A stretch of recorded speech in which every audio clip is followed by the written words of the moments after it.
Ang lalaking pumatay sa pamilya ni Arhan ay hindi karaniwang kaaway. Isa si Carlos na Swordmaster, isang halimaw na higit pa sa limitasyon ng tao, at kahit gaano pa kahigpit ang pagsasanay ni Arhan, parang imposible pa rin ang paghihiganti. Pero noong tila nawala na ang lahat ng pag-asa, biglang nabuhay ang litrato ng kanyang maalamat na ninuno na si Liam Caravan. Tahimik siyang pinagmamasdan ng tagapagtatag ng pamilya Caravan, naghihintay sa araw na maging sapat na ang galit ni Arhan para dalhin ang bigat ng paghihiganti. At ngayon, dumating na sa wakas ang araw na yon. Ibinunyag ni Liam ang isang lihim na nakatago sa dugo ng mga Caravan, isang kapangyarihan na sobrang nakakabaliw pakinggan. Sa pamamagitan ng pagkain ng espada, maaabsorb ni Arhan ang mga alaala at diskarte ng dating nagmay-ari nito. Ito ang dahilan kung bakit nakapaglabas ang pamilya Caravan ng mga Swordmaster sa maraming henerasyon. Mayroon nga lang isang problema. Para makapagsimula sa landas na iyon, kailangang gawin ni Arhan ang imposible. Kailangan niyang painitin ang espada ni Liam, kagatin ang nagbabagang bakal, at lunukin ito ng pira-piraso. Dahil nakatatak sa isipan niya ang dugo ang mukha ng kanyang mga magulang at ang pangalan ni Carlos na lalong nagpapagalit sa kanya, pinili ni Arhan na huwag mag-atubili. Ibinaon niya ang kanyang mga ngipin sa nagbabagang talim at pumunit ng isang piraso na parang candy, pinilit ang sariling lunukin ang nag-aapoy na metal. Sa kabila ng sakit, itinuloy ni Arhan na ubusin ang natitira, determinado na makapaghiganti. Para mas maintindihan ang kwento, bumalik muna tayo ng kaunti.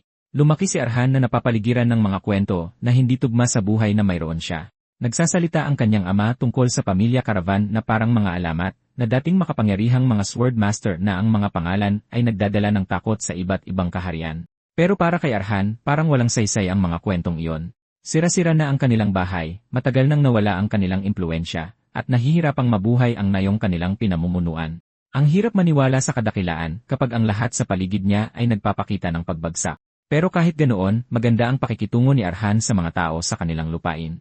Nakikipagtrabaho pa nga siya sa kanila sa mga bukid habang nagdadala rin ng mga paninda sa palengke para ibenta. Isang karaniwang araw iyon para pumunta siya sa palengke at masayang umalis si Arhan.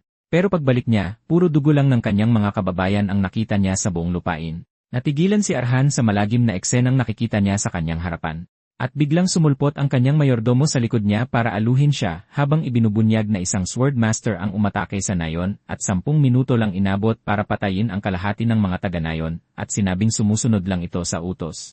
Akala ni Arhan ay tapos na ang lahat pero sa hindi malamang dahilan, hinayaan ng Swordmaster na si Carlos na mabuhay ang kanyang mga magulang. At sa mainit na sandaling iyon, habang yakap ang kanyang ina, alam ni Arhan na hindi pa tapos ang kanilang mga problema. Binigyan ng Swordmaster ang kanyang mga magulang at ang mga nakaligtas ng 1 buwan para umalis. Sa sobrang takot at kawalan ng pag-asa, tumakas ang mga nakaligtas mula sa nayon, kaya naiwan itong walang laman. Pinili namang magpaiwan ng mga magulang ni Arhan dahil responsibilidad nila ito bilang mga pinuno ng nayon.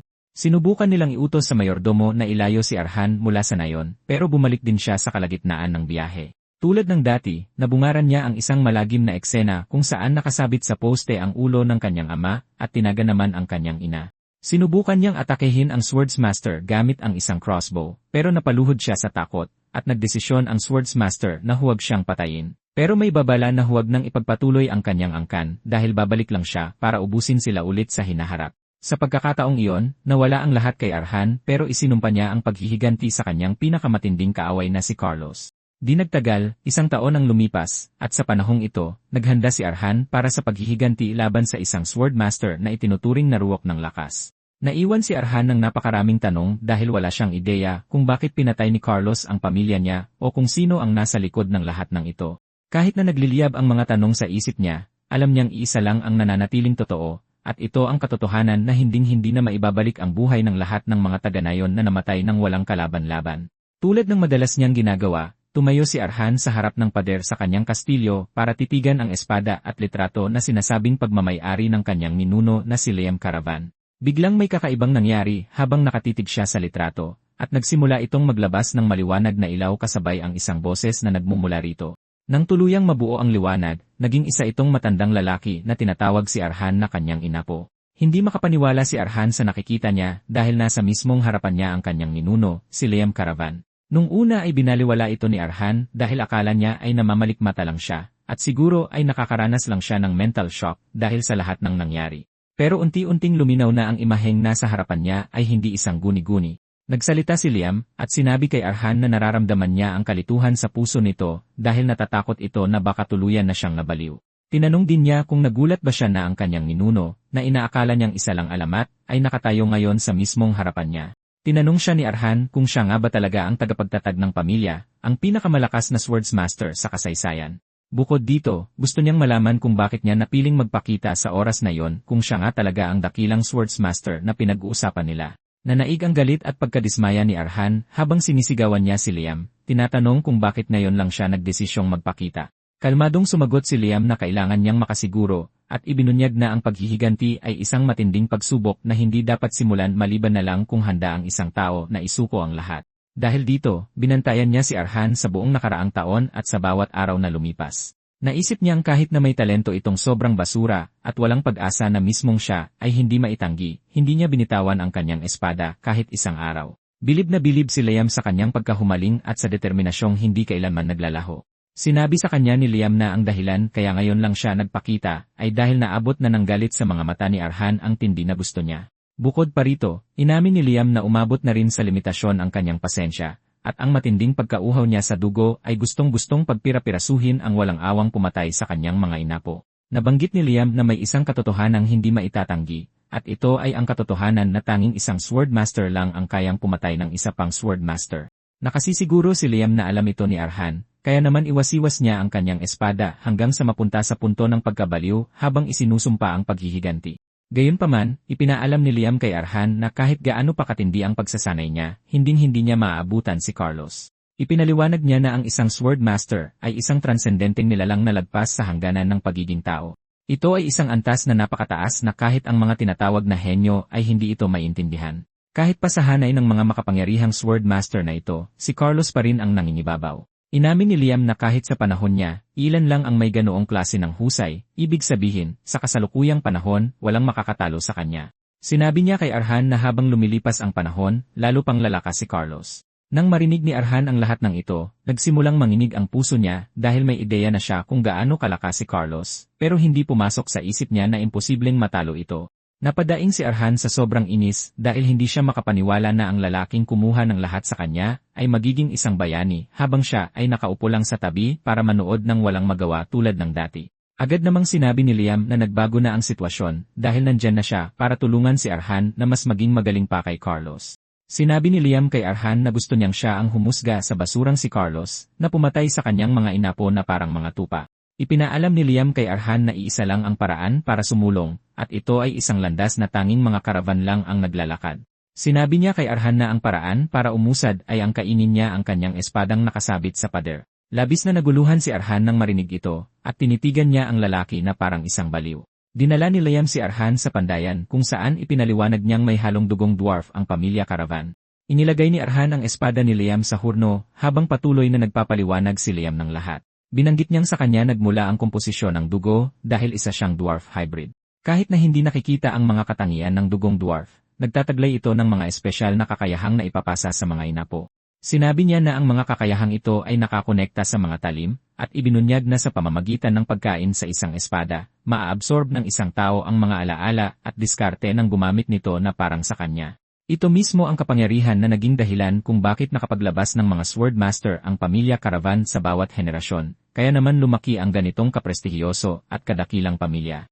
Nagulat si Arhan nang marinig ito dahil alam niyang matalik na kaibigan ng mga dwarf ang metal at apoy, pero hindi niya alam na mayroon pala silang ganitong kakaibang kakayahan. Kahit na nakakatawa at nakakalito pakinggan ang kwento, alam ni Arhan na mapapatunayan lang ang katotohanan sa pamamagitan ng resulta. Tinignan ni Arhan ang mga mata ni Liam nang may matinding determinasyon, sinabihan siyang ituro kung paano kumain ng espada dahil wala siyang anumang pag-aalinlangan. Sinabi ni Liam na simple lang ang paraan, kailangan lang niyang painitin ang talim hanggang sa uminit ng sapat para lumambot ito ng kaunti. Kapag nagawa na ito, inaasahan siyang kagatin at lunukin ito. Nang walang pag-aalinlangan, ginawa ito ni Arhan habang iniisip kung nabaliw na ba siya o nakulam. Pero wala na siyang pakialam sa lahat ng ito, dahil kung mayroon man kahit maliit na tsansa na magtagumpay siya, handa siyang kunin iyon. Sa huli ay idinikit ni Arhan ang kanyang panga sa mainit na espada, at pinunit ang isang bahagi nito na parang candy.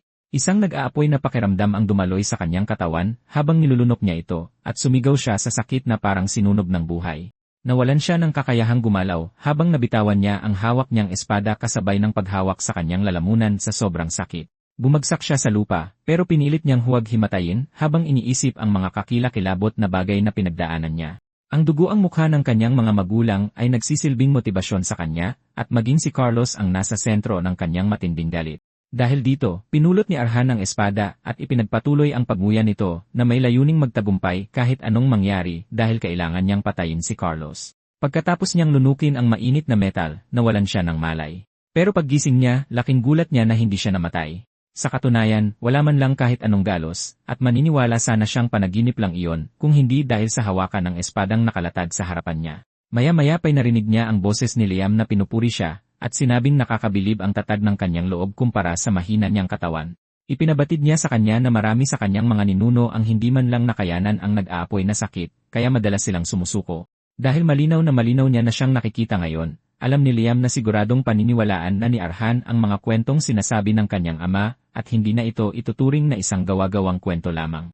Manghang-mangha si Arhan, pero pinakalma niya ang sarili at yumuko kay Liam para batiin siya bilang tagapagtatag nila. Gayunpaman, sinabi ni Liam kay Arhan na dapat siyang tawaging master, hindi tagapagtatag, dahil ito ang itinawag sa kanya ng iba pa niyang estudyante. Agad naman itong binago ni Arhan at tinawag siya sa gusto niya habang nananatiling nakayuko sa harapan niya. Tinanong siya ni Arhan kung ibig ba nitong sabihin ay namana na niya ang matinding kapangyarihan na sinasabi ng kanyang ama dahil siya ang nagsabi na ang paglunok ng espada ay magbibigay sa kanya ng kapangyarihan. Gayunpaman, sa kasalukuyan, wala siyang nararamdamang anumang pinagbago at ipinaalam sa kanya ni Liam na sa totoo lang ay may problema rito. Bagamat ang problema ay na kay Arhan mismo. Maliwanag na gusto ni Liam na lunukin ni Arhan ang espada para direkta siyang makaabot sa master level. Pero dahil humina na ang bisa ng dugo niya sa paglipas ng mga henerasyon, hindi pa niya kayang tunawin ang kapangyarihan nito kahit na nahigop na niya ang espada. Sa madaling salita, ipinaalam sa kanya ni Liam na hindi pa niya kayang higupin ang buong lakas ng kanyang espada. Nagulat si Arhan nang marinig ito, pero tinanggap niya ang sitwasyon dahil kailangan niyang sundin ang utos ng kanyang master. Nabigla si Liam na hindi nag-overreact si Arhan dito, at inamin ni Arhan na alam na niyang mahina ang kanyang katawan. Kahit na nakakadismaya ang resulta, gumaan pa rin ang loob niya na may iba pang paraan. Tinanong siya ni Liam kung ano ang ibig niyang sabihin sa ibang paraan, at pinaalalahanan siya ni Arhan na sinabi niyang imposible pa ito ngayon, na ibig sabihin ay makakaya rin niyang higupin ang kapangyarihan nito balang araw. O kaya naman, pwede pa rin siyang maghanap ng espadang babagay sa kasalukuyang lakas niya. Bilib na bilib si Liam sa matalas na pakiramdam ni Arhan. Ipinaalam niya sa kanya na tama siya dahil habang mas luma at gamit ang espada, mas gumaganda ito. Pagkatapos ay inutusan niya si Arhan na dalhin siya sa lugar na maraming espada para makapili siya ng tama. Dinala siya ni Arhan sa isang tambakan kung saan maraming mga lumang espada. Inamin ni Liam na nakakakilabot ang lugar na iyon at siguradong magugustuhan ng mga black mage ang ganitong lugar. Ipinaliwanag ni Arhan na lahat ng basura mula sa squatter ay napupunta roon. Mula sa walang kwentang kalakal hanggang sa mga sirang armas, ito na ang lugar para makahanap ng espadang babagay sa sinabi ni Liam. Sumang-ayon si Liam na magandang simula ito, at ibinunyag na noong kabataan niya, lumamon siya ng mga espada sa mga madudugong lugar na tulad nito. Ito ay mga espada ng mga patay na sundalo, mga palakol na nababalot ng putik at dugo, at mga sibat na putol ang dulo na nakakalat lang. Kinuwento ni Liam kung paano niya nilamon ang mga espadang ito, at pinilit niya si Arhan na magpalakas kung gusto nitong mabuhay. Sinabi ni Liam na ipinapaalala ng lugar ang nakaraan, katulad ng mga larangan ng digmaan kung saan walang katapusang naglalaban ang mga buhay para lang makaligtas. Nagsalita siya tungkol sa lupit ng digmaan at kung paano naglalaho ng walang bakas ang maraming buhay. Kahit sa gitna ng mga nakakatakot na alaala at kalungkutang ito, binanggit niyang mayroon pa ring mag-iwan ng maningning na liwanag. Itinuro ni Liam ang kalayuan at sinabi kay Arhan na nahanap na niya ang espada para sa kanya. Para lang itong karayom pero ipinaalam ni Liam sa kanya na ito ang kailangan niya. Makalipas ang isang buwan, may mga maton na napadpad sa nayon, at ang pinakamagandang lugar na napili nilang pasukin ay ang kastilyo. Nagtataka sila kung bakit ito walang tao at nagsimulang gumawa ng mga hula. Sabi ng isa baka ginamit daw nila ang mansyon sa mga itim na eksperimento bago ito inabandona. Pero umangal ang isa at sinabing sana ay patay na sila pagpasok pa lang nila kung iyon nga ang totoo. May isa pang nagsabi na posibleng may nagtatagong bumagsak na maharlika sa mansyon. Masaya ang mga mersenaryo na nakakuha sila ng magandang pagnanakawan dahil walang pipigil sa kanila. Natagpuan ng isa sa kanila ang mga damit ng yumaong ina ni Arhan at nagsimula siyang maghalungkat doon. Naakit ang grupo na naniniwalang may nakatirang babae roon na pwede nilang paglaruan pagkatapos nilang magnakaw. Nagsimula nilang ipasa-pasa ang mga damit para amuyin, pero biglang umalinggaw ang boses ni Arhan sa bulwagan, inuutusan silang itigil ang ginagawa nila. Lumabas si Arhan mula sa madilim na koridor, sinasabing gusto ng kanyang ina ang malinis at maayos na paligid, kaya naman maayos niyang hinihiling na ibaba nila ang lahat para mag-usap na lang. Pinagtawanan ng mga maton si Arhan dahil isa siyang bata at lalaki pa ito dahil inaasahan nilang babae ang pwede nilang paglaruan. Tinanong sila ni Arhan kung naghahanap ba sila ng pagkain o matutuluyan. Siniguro niya sa kanila na ayos lang sa kanya na maging kapitbahay sila, pero inakala ng mga maton na baliw si Arhan sa pagsasabi nito. Nagsimulang maglakad palapit kay Arhan ang pinuno ng grupo, sinasabing napakatanga niya para hindi tumakas nang makita sila. Sumugod ang lalaki kay Arhan habang tinatanong kung atat na siyang mamatay. Ito ang pinakamalaking pagkakamali niya dahil pinakawalan niya ang puot na nakakulong sa katawan ni Arhan. Bago pa siya makakilos, ibinaon ni Arhan ang espadang karayom sa kanyang tiyan, tinatarget ang isang napakahalagang parte ng katawan. Umubo ng dugo ang kalbo habang matalim siyang tinititigan ni Arhan nang may buong galit sa mukha nito. Isang buwan ang nakalipas, matapos pulutin ni Arhan ang espada. Tinanong niya si Liam kung sigurado ito ang espadang gusto niyang ipalunok sa kanya dahil mas mukha itong karayom kaysa espada. Sabi ni Arhan, mukha itong mababali kapag sinubukan niyang ipanghiwa ng kung ano. Sinabi ni Liam na ganyan talaga dapat yan dahil hindi ito ginawa para humiwa ng kalaban o mambasag ng mga bagay. Ipinaliwanag ni Liam kay Arhan na ginawa ito para sa isang bagay lang, at iyon ay para sa isang labanang patayan. Sabi ni Liam na ito ay isang espada na ginawa lang para manaksak. Nalito si Arhan nang marinig ito, at naiintindihan ni Liam kung bakit dahil madali niya ngang maidadahilan na mas maganda ang sibat. Gayunpaman, ipinaalam niya na para sa isang mahinang katawan na tulad niya, walang tatalo sa mga alaalang nakapaloob sa espada. Sinabi ni Liam kay Arhan na ang may-ari nitong si Mary ay nakasaksak ng mahigit 200 kalaban gamit ang katawan na mas mahina pa kay Arhan. Pinilit ni Liam si Arhan na igalang ang espada at lunukin ito nang may pasasalamat dahil baka magaan ang metal nito, pero mabigat at seryoso ang buhay na nakapaloob dito. Ipinaalam sa kanya ni Liam na sa paghigop ng mga alaala ni Mary, siguradong marami siyang mapapala. Pagsilip sa mga alaala ni Mary, isa lang siyang 10 taong gulang na batang babae na namatayan ng mga magulang sa isang sunog. Nakaligtas lamang siya na may mga paso sa mukha habang ang kanyang mga magulang ay hindi na makilala sa pagkasunog. Pagkagising niya, mahina niyang inamin na mas gugustuhin pa niyang mamatay kasama ng kanyang mga magulang. Matapos mawala ang lahat kay Mary, nagsimula siyang tumira sa isang ampunan. At noong araw na nalaman niyang sinasamba ng ampunan ang Diyosa ng Apoy, lalong lumala ang lahat para sa kanya. Nalugmok siya sa kawalan ng pag-asa dahil nawala ang lahat sa kanya dahil sa apoy, pero inaasahan siyang tumira sa isang lugar na tinatawag ang apoy bilang kaligtasan. Naging nakakatakot ang mga natitirang araw niya sa ampunan, at palala ng palala ang sitwasyon dahil palagi siyang tinititigan ng ibang bata na parang isang kakatwa dahil sa paso sa kanyang mukha. Marami silang sinasabing masasamang bagay sa likod niya, at minsan ay naririnig niya ang mga ito, dahilan para naisin na rin niyang mamatay na lang. Palaging hinihiling ni Mary na mamatay na lang siya para makataka sa kalbaryo, pero nagbago ang lahat noong isang partikular na araw. Nakasalubong niya ang isang espadahan, si Hegel, na nag-ensayo ng kanyang pakikipaglaban sa kakahuyan. Kahit na magaspang at malamya ang kanyang paghawak ng espada, sapat na ito para makalimutan ni Mary ang sakit niya kahit sandali lang. Si Hegel ay isang matandang espadahan at dating naglalakbay na kabalyero na ilang taon nang nagtatrabaho sa ampunan. Sa isang ordinaryong araw, wala sanang lakas ng loob si Mary na kausapin ang matanda, pero isinantabi niya ang kanyang nakasanayan at nilapitan ang lalaki para magtanong kung pwede ba siyang maging katulad nito. Sinabi niya kay Hegel na gusto talaga niyang matuto, at ito ang naging unang hakbang niya patungo sa kagustuhang mabuhay. Nag-isip sandali si Hegel bago sumagot, at sinabi kay Mary na ang nakikita niya ay hindi makakatulong sa buhay niya dahil isa siyang babae. Sinabi niya kay Mary na ang mga armas na tulad ng hawak niya ay nakakasakit lang sa taong may hawak nito. Pinilit siyang pigilan ng matanda, pero tumanggi siya. Sinasabi kay Hegel na kaya niya itong matutunan para wala ng apoy sa mundo ang makakatakot pa sa kanya. Pumayag si Hegel, at dinala niya si Mary sa isang kwarto kung saan may mga espadang nakalagay sa banga. Inutusan niya itong pumili ng isang espada, at kung kaya niya itong ihiwa, tuturuan niya siya.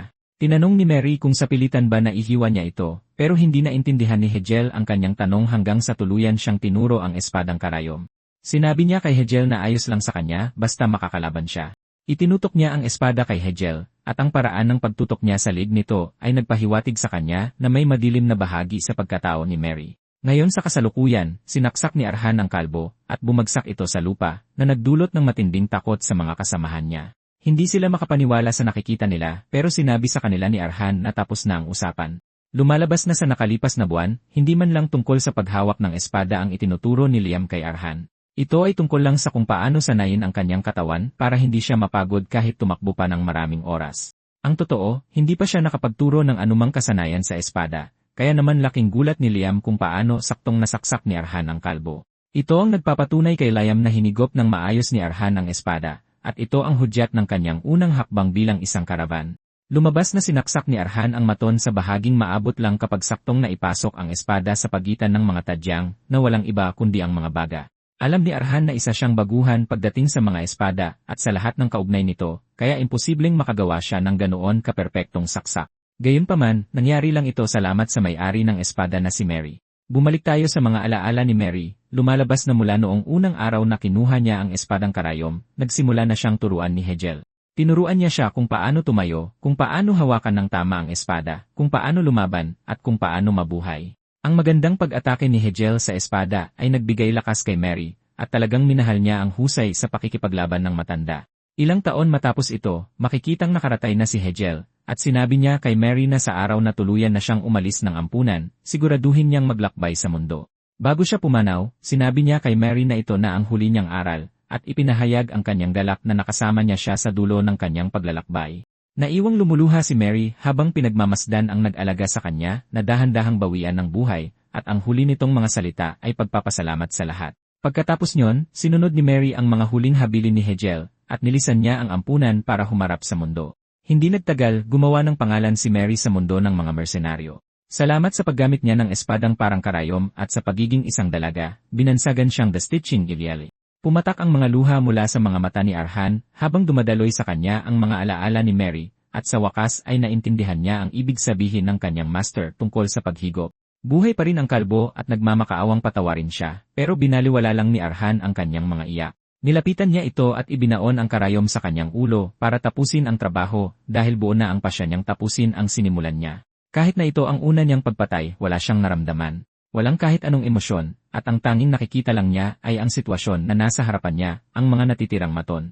Alam niyang nalamangan niya ang kalbo dahil minaliit siya nito, pero hindi ito ang kaso sa iba pa, lalo na't dehado siya sa bilang. Sigurado siyang alam din ito ng mga maton, pero hindi niya maintindihan kung bakit hindi siya inaatake ng mga ito kahit marami sila. Sinabi ni Liam kay Arhan na nasisindak ang grupo, at naiintindihan yon dahil ang pinakita ni Arhan ay hindi galaw ng isang baguhan. Ipinaliwanag ni Liam na nakakatulong ang kaunting takot para mabuhay, pero kapag sobra ay nakakalabo ito ng pag-isip. Gaya ng sinabi niya, nagpapanik ang mga tulisan habang nagtitinginan, nagtatanong kung ano ang dapat nilang gawin. Sa madaling salita, ang takot na gumagapang sa katawan nila ay nagpapaniwala sa kanila na mas malakas si Arhan kaysa sa kanila. Ipinaliwanag ni Liam na malamang ay nakikita siya ng mga tulisan bilang isang demonyong mamamatay tao na sanay sa espada. Dahil ito ang pinaniniwalaan nila, napagdesisyonan ni Arhan na totohanin ang takot nila. Tumalon siya papunta sa grupo, at imbes na ipagtanggol ang sarili, nanigas sila sa takot. Paikot-ikot si Arhan sa kanila habang tinatantya ang lakas nila. Iniwasan niya ang magugulo nilang atake bago pumili ng asintado. Pinuntirya ni Arhan ang isa at tinarak ang espada sa leeg nito, na tuluyang tumapos sa buhay niya. Lumalabas na sinabihan noon ni Hegel si Mary na wala siyang luho sa oras dahil isa siyang babae, at may mga limitasyon siya. Ito ang prinsipyong sinusunod ni Arhan habang tumatakbo siya sa paligid ng grupo taglay ang kanyang matinding bilis. Dahil siya ang dehado sa sitwasyon, alam ni Arhan na hanggang 2 atake lang ang kaya niya para pabagsakin ang kalaban bago siya mabisto. Pumili si Arhan ng target, umasinta sa kritikal na bahagi, at tinarak ang espada sa kanila. Kumbaga, sitwasyon ito na imbes na punan ang pagkukulang mo, mas palutangin mo kung ano ang meron ka. Ang lakas ni Mary ay ang kanyang likas na flexibility dahil ang katawan niya ay parang sa mananayaw at ginagamit niya ito bilang bentahe. Kaya niyang umatake mula sa kahit anong anggulo kahit na nasa pinakakakaibang posisyon pa siya. Gamit ang lahat ng ito, napapabagsak niya ang mga kalaban sa isang tira sa pamamagitan ng pag-asinta sa mga kritikal na bahagi tulad ng ulo o leg. Ganito rin ang ginagawa ni Arhan at ginamit niya ito para ubusin ang buong grupo maliban sa isa. Ang huling lalaki ay umiyak na parang bata habang tumutulo ang uhog niya dahil naiisip na niya ang sarili niya sa impyerno. Hindi tao ang nakikita ng lalaki, kundi isang demonyong galing mismo sa kaibuturan ng impyerno. Pagkatapos patayin ang buong grupo, humukay ng libingan si Arjan para ilibing sila. Habang abala siya sa paglilibing sa kanila, tinanong siya ni Liam kung isinantabi na ba niya ang mga pagdududa niya. Sinabi niya sa kanya na kung mayroon siyang resistensya na humampas ng espada maghapon nang hindi hinihingal, kaya niyang makipagsabayan sa 4 na walang muwang na tulisan. Sinabihan ni Liam si Arhan na palakas na siya ng palakas sa gitna ng mga laban ng buhay at kamatayan. Na-realize ni Arhan na totoo nga ang lahat ng sinabi ng master niya dahil mula sa pagiging flexible ng katawan niya na parang mananayaw na tila nagre-react sa mga alaala sa loob ng espada hanggang sa mga alaala ni Mary. Naging malinaw ang lahat ng magsimula ang laban. Dahil dito, nakita na ni Arhan kung paano nakipaglaban si Mary sa kanyang mga kaaway. Naisip niya kung ito ba ang sinasabi ni Liam tungkol sa kapangyarihan ng panunaw na mas lalong lumalakas ang isang tao kapag mas naiintindihan niya ang kanyang kalaban. Sinabi ni Liam kay Arhan na hindi siya nagsisinungaling pagdating sa mga espada, pero pinaalalahanan niya ito na puro sakit ang mga araw na darating sa kanya. Sinabi niya na pagdadaanan niya ang mga paghihirap na magtutulak sa kanyang magmakaawa sa kamatayan. Sabi niya, darating sa punto na magmumukhang paraiso ang kasalukuyan niyang pinagdadaanan. Tinanong ni Liam si Arjen kung kaya pa ba niyang tahakin ang landas na ito, at sumagot si Arjen nang may determinasyon na hanggat ang lahat ng ginagawa niya ay makakatulong para magkaroon ng laban kay Carlos, gagawin niya ang lahat ng kailangan. Kinabukasan, lahat ng determinasyon sa mukha niya ay napalitan ng takot nang utusan siyang umakyat sa isang napakataas na bangin. Habang umaakyat siya sa mataas na bangin na tumutulo ang pawis sa mukha niya, nakita ni Liam kung gaano siya natatakot at nag-aalala. Inasar niya siya, tinanong kung saan napunta ang determinasyon sa mga mata niya mula noong nakaraang gabi. Tinanong niya kung nagsisimula na bang gumapang ang pagdududa sa isip niya, pero hindi siya nag-aalala rito dahil parte rin ito ng kanyang lakas. Sabi ni Liam, alam niya na ganito na si Arhan mula pa noong bata pa siya. Kahit kailangan niyang ayusin ito balang araw, sinabi niya na sa ngayon, kailangan muna niyang tugunan ang kanyang kuryosidad. Ipinaliwanag ni Liam na ang landas ng isang eskrimador ay nahahati sa 5 yugto. Nariyan ang Sword Beginner, ang unang hakbang ng pag-espada, ang Sword Walker, ang antas na inaabot ng mga may talento. Nariyan ang Sword Runner, ang mga itinuturing ng haligi sa larangan ng digmaan. Ang pang-apat ay ang Sword Expert, mga taong kayang baliktarin ang ihip ng digmaan ng mag-isa. Panghuli ay walang iba kundi ang Sword Master, at naghahari sila sa lahat na parang mga Diyos. Tinanong ni Liam si Arhan kung saan siya nabibilang sa 5 ranggo. Huminga ng malalim si Arhan bago sinabing sigurado siyang umaasa si Liam ng isang masiglang sagot, pero tiniyak niyang alam niya ang kanyang level. Sinabi ni Arhan na ang pangunahing kailangan sa pag-espada ay ang pagmamanipula ng mana, at ang pangalawa na kailangan para makontrol ang mana ay ang pagbuo ng mana heart. Gayunpaman, dahil hindi pa siya nakakabuo ng mana heart, naging totoo si Arhan sa sarili niya at alam niyang hindi pa nga siya kwalipikado bilang beginner. Natuwa si Liam nang marinig ito, at pinuri niya si Arhan, sinabihang napakaganda ng kanyang pagkakakilala sa sarili. Kinumpirma ni Liam ang hinala ni Arhan, at sinabing siya ay talagang baguhan sa mga baguhan na hindi pa man lang nakatutuntong sa pintuan ng pag-espada. Sinabi ni Liam kay Arhan na ang pagsasanay na ito ay para akayin siya sa landas ng isang beginner para makabuo siya ng mana heart. Nagulat si Arhan pagkarinig nito, at tinanong niya ang lalaki kung lahat ng ginagawa niya ngayon ay para lang sa pagbuo ng isang buwisit na mana heart. Hindi makapaniwala si Arhan na dumadaan siya ngayon sa isang sitwasyon ng buhay at kamatayan dahil lang sa isang mana heart. Sinabi ni Arhan kay Liam na baka hindi niya alam dahil magkaiba ang mga panahon nila, pero ipinaliwanag niyang sa kasalukuyang panahon, pwede kang makabuo ng mana heart sa pamamagitan ng pag-inom ng pampalakas ng isang alchemist. Pwede rin itong mabuo kung papasukan ka ng mana ng isang walker class knight para buksan ang iyong pandama. Sa madaling salita, napakadaling bumuo ng mana heart dahil kaya rin itong gawin ng mga babaeng nag-aral ng pag-espada para sa self-defense. Tinanong ni Arhan si Liam kung bakit niya iiwan ang napakadaling landas para lang siguruhing dumaraan siya sa isang paraan na pwedeng magpadala sa kanya sa mga magulang niya. Sumagot si Liam na hindi naman masamang sundin ang mga makamundong pamamaraan para makabuo ng mana heart, pero pinaalala niya sa kanya na ang kapangyarihan ng baril at asero ang nananalaytay sa kanilang dugo. Sinabi ni Liam na para mailabas ang buong potensyal ng kapangyarihang ito, kailangan ng isang matibay na sisidlan, kaya imposible ito para sa puso ng isang ordinaryong tao. Sinabi niya na maaabot mo lang ang antas ng mga tao gamit ang basurang mana heart. Pero kung seryoso si Arhan na tahakin ang landas ng isang sword master, may isang bagay lang siyang dapat makuha. Sinabi ni Liam na kailangan niya ng puso ng asero na sapat ang lakas para bumangga sa mundo nang hindi nagkakaroon ng kahit isang dasgas. Idinagdag ni Liam na may isa lang paraan para mabuo ang puso ng aserong ito, at ito ay ang tuloy-tuloy na itulak ang kanyang sarili sa bingit ng kamatayan para ang katawan niya mismo ang maghanap ng sarili nitong mana heart. Inamin ni Liam na ilan lang sa mga disipulo niya ang nakatapos ng pagsasanay na ito dahil isa itong nakakikilabot at nakakapanghilakbot na proseso. Pero pinaalam niya rin sa kanya na ang mga nakatiis sa buong pagsasanay hanggang sa dulo ay naging mga sword master. Tinanong siya ni Liam kung nakaramdam na siya ng motibasyon sa mga sinabi nito. Sumagot si Arhan na higit pa sa motibado ang pakiramdam niya habang patuloy na inaakyat ang tuktok ng bangin. Sinisiguro ni Liam na ibang-iba ang makukuha niyang mana heart at sapat na itong rason para patuloy na magsumikap si Arjan. Samantala, sa silangang nayon ng Campbell, nagsimula na silang makarinig ng mga usap-usapan tungkol sa Caravan Village. Itinuturing na itong isang nakakatakot na nayon na walang ni isang tao, dahil bigla na lang naglaho ang lahat 1 taon na ang nakalilipas. Ang lumalaganap na tsismis ay may isang napakapanganib na bagay sa nayon. Nabanggit ng isang lalaki na walang sinumang tulisan na pumunta sa nayon ang nakabalik ng buhay. Maraming kwento at sapantaha ang nakapalibot sa nayon, at ang naging konklusyon nila ay hindi dapat pumasok sa nayon ang isang tao maliban na lang kung gusto nilang mamatay. Nakaupo sa isang ang isang kakatwang kabalyero, at naririnig niya ang lahat ng pinag-uusapan ng mga tao tungkol sa nayon. Interesado ang kabalyero sa nayon, na ngayon ay tinatawag ng tahanan ng kamatayan. Kinuha niya ang panyo para punasan ang kanyang bibig, at nagkamansa ito ng dugo, na nagpapakitang nilalabanan niya ang sarili niyang sakit. Napagtanto ng kabalyero na ang tahanan ng kamatayang ito ay ang perpektong lugar para sa kanya. Sa kabilang banda, ipinagpatuloy ni Arhan ang pag-akyat sa gilid ng bangin gamit lang ang kaliwang braso matapos ang nakuha niyang motibasyon mula kay Liam. Wala siyang araw ng pahinga kahit sa mga araw na kailangan niyang harapin ang mga tulisang nakapasok sa nayon. Araw-araw itong ginawa ni Arhan ng walang palya para lang ibigay ang lahat-lahat niya. At ganoon nga, lumipas ang 1 buwan. Pero kahit na sa malupit na pagsasanay na pinagdaanan niya sa pag-akyat pa lang sa bangin, hindi pa rin siya nakabuo ng mana heart. Gayunpaman, mapapansin ni Arhan na may kakaiba na sa kanya. Habang nakikipaglaban, napansin ni Arhan na isa sa mga nagbago ay naging napakatalas ng kanyang mga pandama.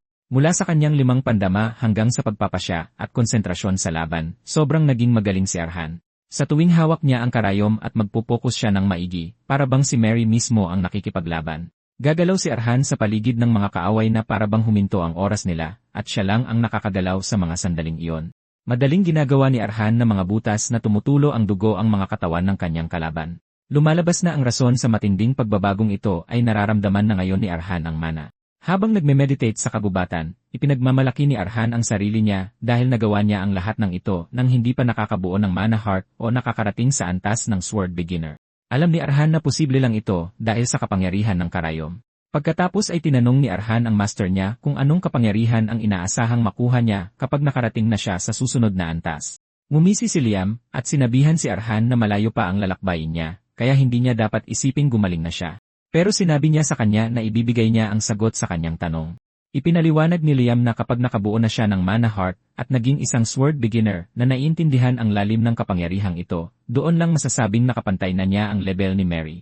Kung maaabot niya ang mas mataas pa rito, na ginagamit ang kapangyarihan mula sa mana heart, maaabot niya ang antas ng isang superhuman na may kakayahang palakasin ang pisikal na katawan at bumuo ng pamamaraan para sa pag-atake at pagdepensa. Ibinunyag ni Liam na ito ang antas na tinatawag na sword walker. Kahit na ito ang susunod na hakbang pagkatapos ng beginner, malalaman niya kapag naharap na siya rito na napakalaki ng pagkakaiba sa dalawa. Tinanong ni Liam kung nasagot na ba nito ang kanyang katanungan, at sumagot naman si Arhan ng. Pero may isa pang tanong si Arhan, at ito ay tungkol sa lalaking kararating lang at nanirahan sa teritoryo nila.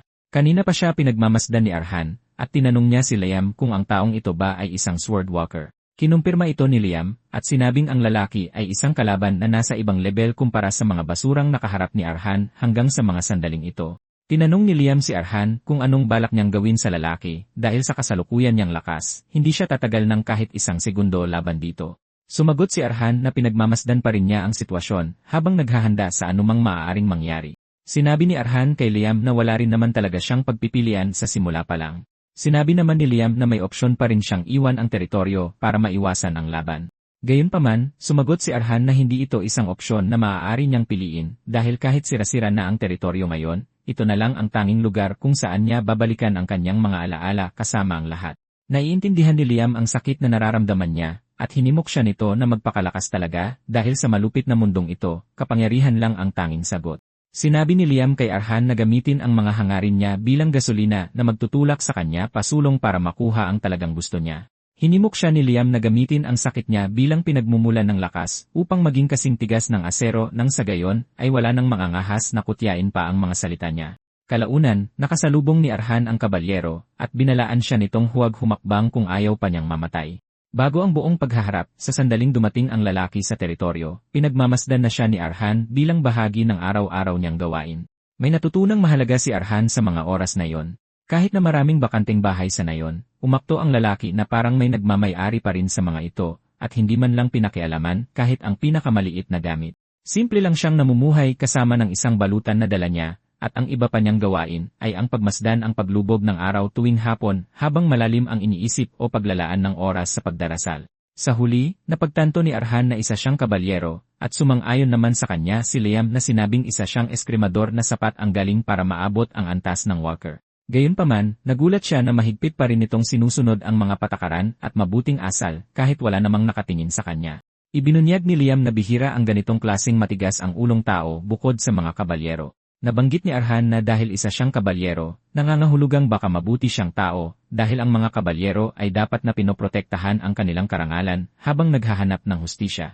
Sumingit si Liam na sinabing walang duda na hinahabol nila ang karangalan, pero mali si Arhan na tawaging mabubuting tao ang mga kabalyero. Binanggit niya na ang karangalan ay isang bagay na personal at subjektibo. Sinabi rin niyang ang karangalang sinusunod nila ay hindi laging nakakabuti sa lahat dahil ang karangalan ng isang kabalyero ay nakadepende sa taong pinangakuan nila ng katapatan. Ang karangalan nila ay karaniwang napagpapasasyahan ng nais ng amo nila, lalo na ng mga nagbabayad ng malaki. Nagpasya si Liam na ipaliwanag sa inosenteng si Arhan kung ano ba talaga ang isang kabalyero. Sinabi niya sa kanyang ang isang kabalyero ay isang bayarang espada lang na ginagamit ang karangalan bilang palusot sa karahasan. Siya ay isang taong ginagamit ang mga sinaunang kasanayan sa espada para pumatay ng mabisa, at dahil balot sila ng mamahaling baluti, isa lamang silang kaaway na mas mahirap patayin. Sinabihan ni Liam si Arhan na huwag magpalinlang sa magandang salitang kabalyero, at iminungkahi na tingnan niya kung ano talaga sila para makapagpasya siya para sa sarili niya. Sinabi ni Liam kay Arhan na ang pagiging mapagduda ang kanyang pinakamalaking kalakasan, at ipinaalala sa kanya na ganito na siya simula pa noong bata siya. Noong bata pa siya, nakikinig lang siya sa mga kwento ng ama niya tungkol sa pamilya, ngunit sa loob-loob niya, pinagdududahan niya kung totoo ba ang mga ito. Kahit noong ginawa siyang masyadong kampante ng isang bagong kapangyarihan at inilagay siya sa panganib, ang matalas niyang pakiramdam at maingat na pagmamasid ang tumulong sa kanya para iwasan ang mga peligro upang makahanap ng mga sagot. Ipinagpatuloy ni Liam sa pagsasabing ang pagiging mapagduda ay nangangahulugang hindi nadadala sa mga nakikita o naririnig, kundi ang paggamit ng bawat posibleng paraan habang walang tigil sa pag-iisip para mas mapalapit sa katotohanan. Hinimok ni Liam si Arhan na huwag iwawala ang kanyang mentalidad ng pagiging mapagduda sa bawat pagkakataon dahil ang mga taong walang ganitong pag-isip ay hindi kailanman lalagpas sa kanilang mga limitasyon. Sinabi ni Liam sa kanya na ito talaga ang tunay na regalo sa likod ng kasanayan niya sa espada. Seryosong nakikinig si Arhan habang tumatanggap ng mahalagang aral na ito mula kay Liam. Pagkatapos ni Liam sa kanyang pangaral, tiniyak ni Arhan na tatandaan niya ang lahat ng ito. Dahil sa mga aral na ito kaya hindi kailanman nagpakampante si Arhan sa estrangherong lalaki na nanatili sa kanyang teritoryo. Tanging kapag nakasiguro na siyang hindi banta ang kabalyero, saka pa lamang niya planong tanungin ito na maging kapitbahay niya. Nilapitan ni Arhan ang kabalyero sa pinakamaingat na paraan na kaya niya, pero nagtapos pa rin silang dalawa na nagkakatutukan ng espada. Sinabi ng kabalyero kay Arhan na alam nitong pinagmamasdan siya nito, pero binalaan siya nito na huwag nang isipin pang tumakas. Tiniyak ng kabalyero kay Arhan na agad niya itong tatagain kung tatalikuran siya nito. Napanatili ni Arhan ang kanyang posisyong dumidepensa dahil hindi niya inakalang hahantong sa ganito ang lahat. Pagbalik sa alaala ni Mary, isinalaysay niya kung paano siya nilapitan ng napakaraming mersenaryo para i-recruit siya. Sa kabilang banda, napagpasyahan ng mga siga na nakarinig ng usap-usapan tungkol sa galing niya na ang pinakamagandang gawin ay ang hamunin siya ng away. Noong mga araw na yon, sumagi sa isip niyang baka hindi na siya basta isang babaeng mersenaryo na may espada, kundi isang tunay at malakas na eskrimadora. Gayunpaman, hindi nagtagal bago niya napagtanto kung gaano siya kamali. Nakaharap niya ang isang kabalyerong sword walker na madali siyang inagawa ng armas habang minamaliit ang pagiging basura ng mga kakayahan niya. Sinabi ng kabalyero kay Mary na papatayin sana siya nito kung hindi lang siya babae, at nilait siya nito na sinasabing isa lang siyang insekto. Patakaran sa Red Hawk Night Order ang hindi pananakit ng kababaihan o mga bata, at ito ang naging kaligtasan ni Mary noon. Sa mismong araw ding ito naramdaman ni Mary ang isang malaki at hindi matitibag na pader sa pagitan niya at ng mga kabalyero. Kalaunan niya na lang natuklasan na ang antas na naabot ng kabalyero ay tinatawag na Sword Walker. Habang nakatayo si Arhan sa harap ng kabalyero, nagsimula siyang makaintindi ng isang mahalagang bagay. Ang Mary na natalo noon sa isang Sword Walker ay higit na mas malakas kaysa sa kasalukuyan niyang antas na nagpapakita kung gaano siya kadehado ngayon. Habang unti-unting lumalapit ang kabalyero, napagtanto ni Arhan na nilalamon siya ng matinding takot sa kamatayan na higit pa kaysa noong inaakyat niya ang gilid ng bangin gamit ang isang braso. Nagsimulang tumibok ng mabilis ang kanyang puso, at dahil dito, nakita niya ang malinaw na hindi pangkaraniwang antas lagpas sa Walker stage. Ito ay isang antas kung saan kumakalat ang mana sa labas ng katawan na parang mga ugat habang nagdaragdag ng matinding determinasyon sa atake at depensa. Ito ang simpleng tinatawag na landas ng isang swordwalker.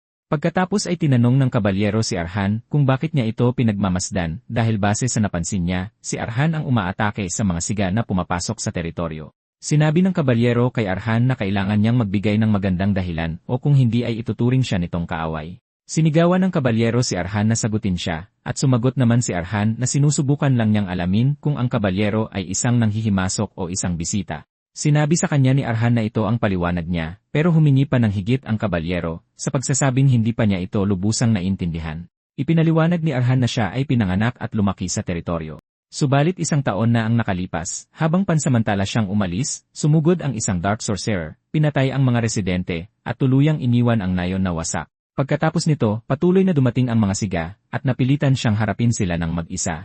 Sa loob-loob ni Arhan, alam niyang hindi na kailangang sabihin pa sa lalaki ang lahat, kaya naman itinatago niya ang ilang impormasyon mula rito. Ipinagpatuloy ni Arhan sa pagsasabing napansin niyang ang kabalyero ay mukhang mas malakas kaysa sa mga nakalaban niya, at alam niyang maaari siyang mamatay kung lumapit siya ng masyadong maaga. Kaya napagpasyahan niyang magmasid muna para malaman kung siya ba ay kaibigan o kaaway. Sinabi ni Arhan na kung palakaibigan ito, ayayain niya itong maging residente sa nayon, pero kung kabaligtaran ito, gagawa siya ng anumang paraan para protektahan ang kanyang teritoryo.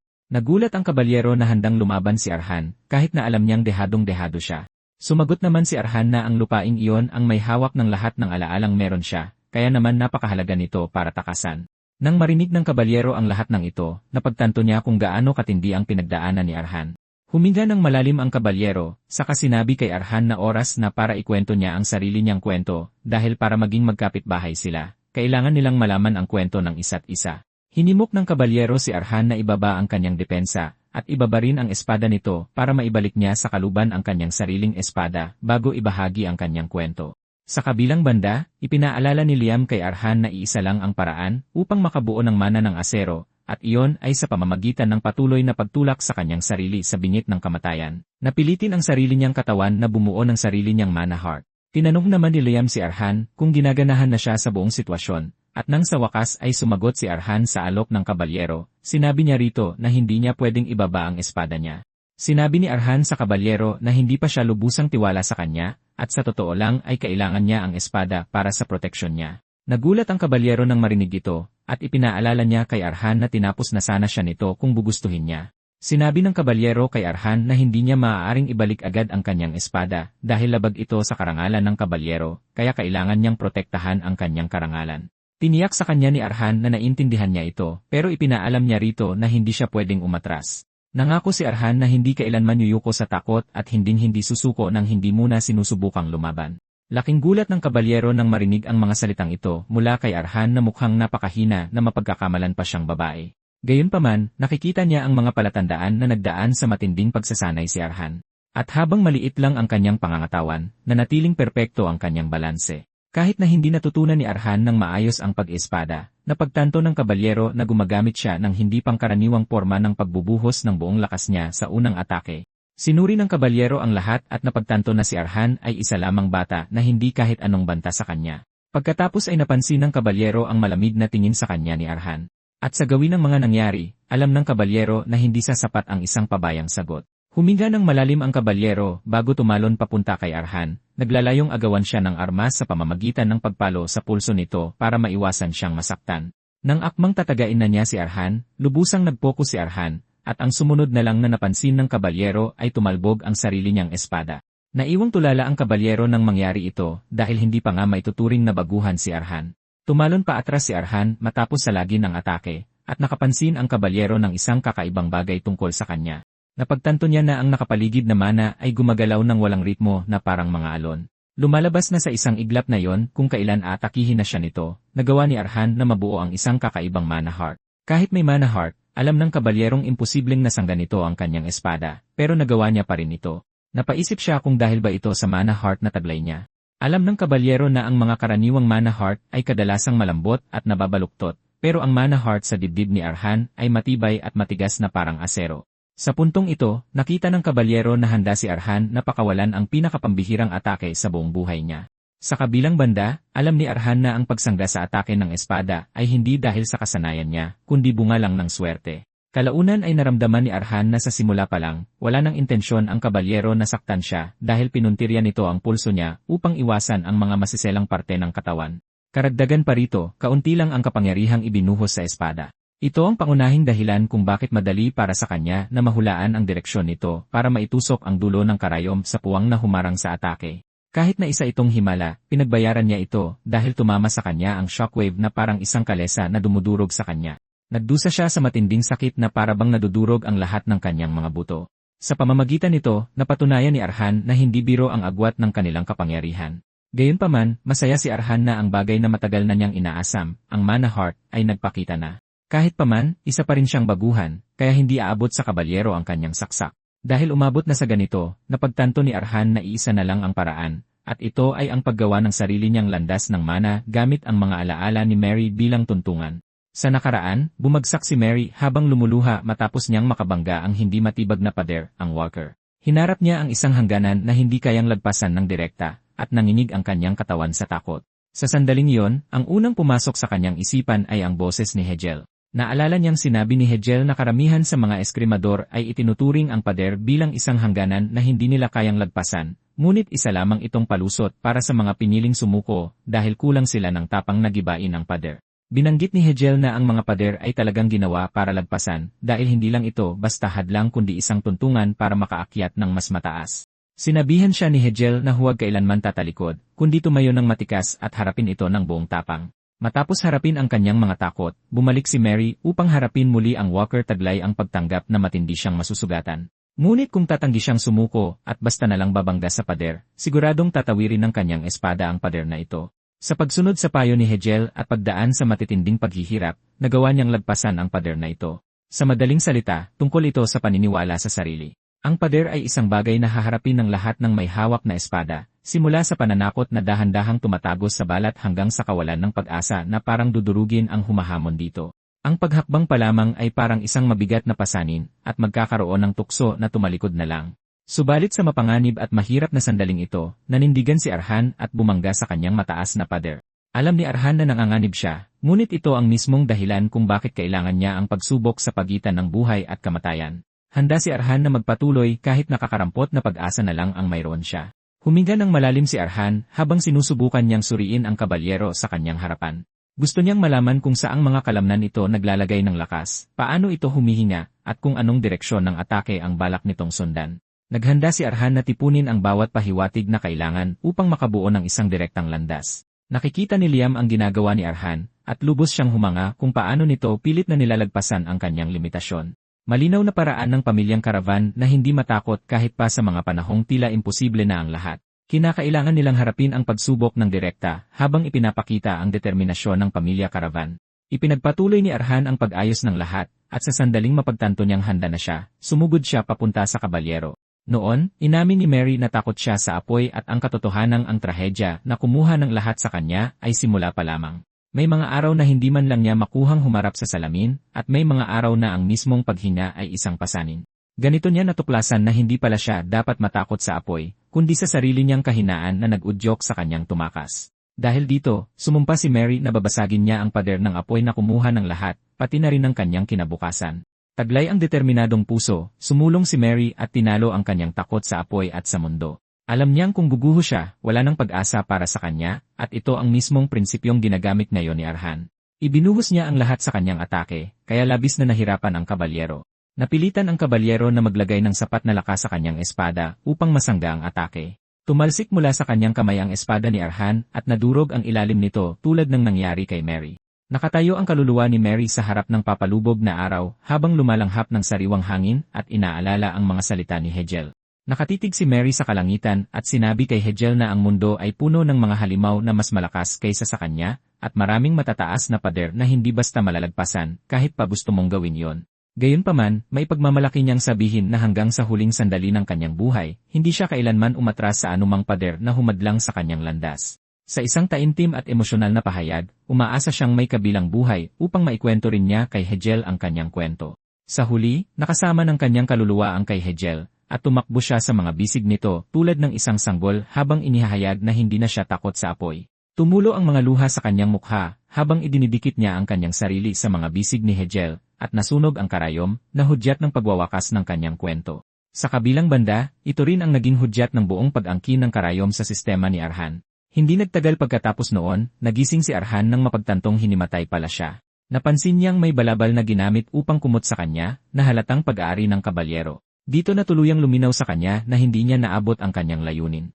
Mabilis na lumapit si Liam at sinabihan siyang huwag masiraan ng loob dahil lumaban siya sa paraang hindi nakakahiya sa pangalan ng pamilya. Sa katunayan, may napala siya kasama ng masakit na pagkatalong dinanas niya at ito ay ang tuluyang pag-angkin sa kapangyarihan ng karayom. Naiintindihan ni Arhan ang sinasabi ng matanda dahil nararamdaman na niyang mas naging malambot at kumikilos ng kusa ang kanyang mga kalamnan at mas tumalas ang kanyang pandama tulad ng sa isang mabangis na hayop. Sa pangkalahatan, umakyat siya sa bangin tulad ng isang veteranong mersenaryo na nabuhay ng matagal sa bingit ng kamatayan. Sa wakas ay naunawaan ni Arhan kung bakit pinili ng kanyang guro ang espada, at ito ay dahil gusto nitong ipakita sa kanya hindi lang ang lakas at pamamaraan, kundi ang buong buhay ni Mary. Gustong ipakita ni Liam kay Arhan ang matibay na determinasyon na hindi kailanman sumusuko kahit pa sa harap ng matinding pagsubok. Napangiti si Arhan dahil pwede naman itong sabihin sa kanya ni Liam noong una pa lang. Maya-maya pa, nagpakita ang kabalyero sa di kalayuan at nagpakita ng ginhawa na nagising na si Arhan. Binanggit niyang umalis lang siya para kumuha ng inuming tubig, ngunit sa sandaling makita siya ni Arhan, agad itong naging alerto at mapagbantay. Hinawakan niya ang kanyang espada at pumorma para umatake, ngunit naiintindihan ng kabalyero kung bakit siya nag-ingat ng ganoon. Sinabi sa kanya ng kabalyero na kailangan nilang linawin ang hindi pagkakaunawaan sa pagitan nila. At kahit si Liam ay sinabihan si Arhan na hindi niya kailangang maging masyadong maingat dahil walang balak ang kabalyero na patayin siya. Gayunpaman, normal lang ang magduda at naiintindihan ito ni Liam. Sinabi ng kabalyero kay Arhan na naiintindihan niya na pinagdaanan nito ang mahihirap na oras, kaya normal lang na hindi nito ibaba ang kanyang depensa. Ngunit tinanong siya nito kung handa ba siyang ibaba ang kanyang depensa upang mapakinggan ang kanyang kwento. Sinimulan ng kabalyero na hubarin ang kanyang damit upang ipakita kay Arhan kung bakit siya pumunta sa teritoryo at kung bakit hindi siya pwedeng maging banta rito. Matapos hubarin ang kanyang damit, nagpakilala siya bilang Patel, isang retiradong kabalyero at isang manlalakbay na wala nang mapupuntahan. Lumalabas na dumaranas siya ng malubha at walang lunas na sakit at kakatok na ang kamatayan sa kanyang pintuan. Binanggit niyang ang mga punong pari na nag-aral ng medisina sa buong buhay nila ay sinigurado na mayroon na lamang siyang isang buwan na natitira sa pinakamahabang palugit. Sa madaling salita, isa na lamang may sakit si Patel na naghihintay mamatay. Dahil nailantad na ang sikretong ito, tinanong ni Patel si Arhan kung pakikinggan na ba nito sa wakas ang kanyang kwento. Pagkatapos ay umupo ang dalawa upang mag-usap, ngunit hindi tulad ng mahusay na eskrimahan ni Patel, hindi siya magaling sa pananalita at nahirapan siyang ipahayag ang kanyang mga salita. Gayunpaman, totoo ang kanyang mga emosyon, at ang naramdaman ni Arhan sa kanya ay isa siyang kabalyero na umalis sa orden na pinangakuan niya ng katapatan matapos makatanggap ng taning sa buhay upang makahanap ng lugar na pwedeng mamatayan. Binanggit ni Patel na umalis siya sa orden dahil ayaw niyang maging pabigat habang dahan-dahang naglalaho ang kanyang buhay. Binanggit niyang gusto niyang gugulin ang kanyang mga huling sandali ng tahimik at sa sarili niyang oras. Matapos marinig ang lahat ng kanyang sasabihin, sinabi ni Liam kay Arhan na wala siyang nararamdamang kasinungalingan sa mga sinabi ni Patel dahil kahit habang nagsasalita ito, kinakain na ng sakit ang puso nito. Ibinunyag niyang sa sandaling lamunin na ng sakit ang kanyang mana heart para maabot ang tunay niyang puso, doon na siya tuluyang mamamatay. Tinanong ni Patel si Arhan kung ano ang tingin niya sa pagiging kapitbahay niya. Kumuha ng ilang sandali si Arhan bago sumagot at sinabi niya kay Patel na nakakasiguro siyang nahirapan itong ibahagi ang kanyang kwento. At dahil dito, labis siyang nagpapasalamat na ginawa niya ito. Nagpakilala si Arhan at inihayag na siya ang huling inapo ng lupain matapos niyang mawala ang lahat. Nakipagkamay si Arhan sa kanya upang tanggapin siya, at tinanggap naman ni Patel ang pagiging magiliw nito habang nagpapasalamat kay Arhan para sa karangalan. Dahil nakuha na ni Arhan ang kanyang mana heart sa wakas, naniniwala siyang oras na para hakbangin ang susunod na antas, at sinabi sa kanya ni Liam na may isang lugar siyang kailangang puntahan. Ilang araw ang lumipas, naglakbay si Arhan palayo sa teritoryo. Habang nakaupo sa karwahe, sinabi niya kay Liam na inaasahan sana niyang direktang tuturuan siya nito ng eskrimahan dahil mayroon na siyang sariling mana heart. Gayunpaman, hinila siya ni Liam kung saan-saan, at salamat kay Patel kaya nakapunta siya sa labas ng teritoryo dahil paniguradong aalagaan nito ang sinumang hindi imbitadong bisita. Tinanong pagkatapos ni Arhan si Liam kung mayroon bang dahilan para magtungo pa siya roon, at sinabi ni Liam kay Arhan na seryoso siyang kailangang takasan ang kanyang isipan bilang isang pangkaraniwang tao. Sinabi ni Liam sa kanya na ang pamilya nila ay kakaiba kaysa sa sinuman sa mundo, na nagpapakita kung gaano sila kaspesyal. Sinabi sa kanya ni Liam na habang dumadaloy ang dugo ng bakal sa kanyang katawan, kaysa sa pagsasanay sa espada na nakatatak sa mga puwang ng paglago niya, ang pag-angkin ng bagong espada ang kanyang dapat unahin. Ibinunyag ni Liam na ang destinasyon na pupuntahan nila ay ang perpektong lugar na dapat hanapin dahil isa itong lugar na hindi nakatali sa katayuan o pinagmulan. Ito ay isang lugar kung saan nagtitipon-tipon lamang ang mga nauuhaw sa dugot laman, at isa itong entablado para sa mga duelo ng buhay at kamatayan. Ang lugar na ito ay walang iba kundi ang arena, na punong-puno ng adrenaline at dugo. Hindi nagtagal ay nakarating sila sa Ferma, ang lungsod ng bakal, na isa sa mga lungsod na kumakatawan sa 7 kaharian kung saan sikat ang paggawa ng metal, at hindi kalabisan na sabihing halos bawat armas sa kaharian ng bakal ay ginawa roon. Sa madaling salita, ito ang banal na lupain ng mga espada. Ngunit bago yon, may iba pang tunay na dahilan kung bakit naging tanyag ang Ferma, at iyon ay dahil sa arena. Pagdating sa arena, tinamaan si Liam ng matinding nostalgia dahil naalala niya kung gaano nakakasabik ang makapunta roon. Binanggit ni Liam na maraming mababagsik na laban ang nangyari sa arena, mula sa laban ng halimaw sa kapwa halimaw upang hanapin ang pinakamalakas, tao laban sa halimaw, na naiuri bilang malulupit na laban at kahit pa ang labanan sa pagitan ng iba't ibang lahi upang mapagpasyahan kung sino ang nakahihigit. Ang lahat ng mga labanang ito ay matitindi, ngunit ang pinakamalupit sa lahat ay ang mismong duelo hanggang kamatayan.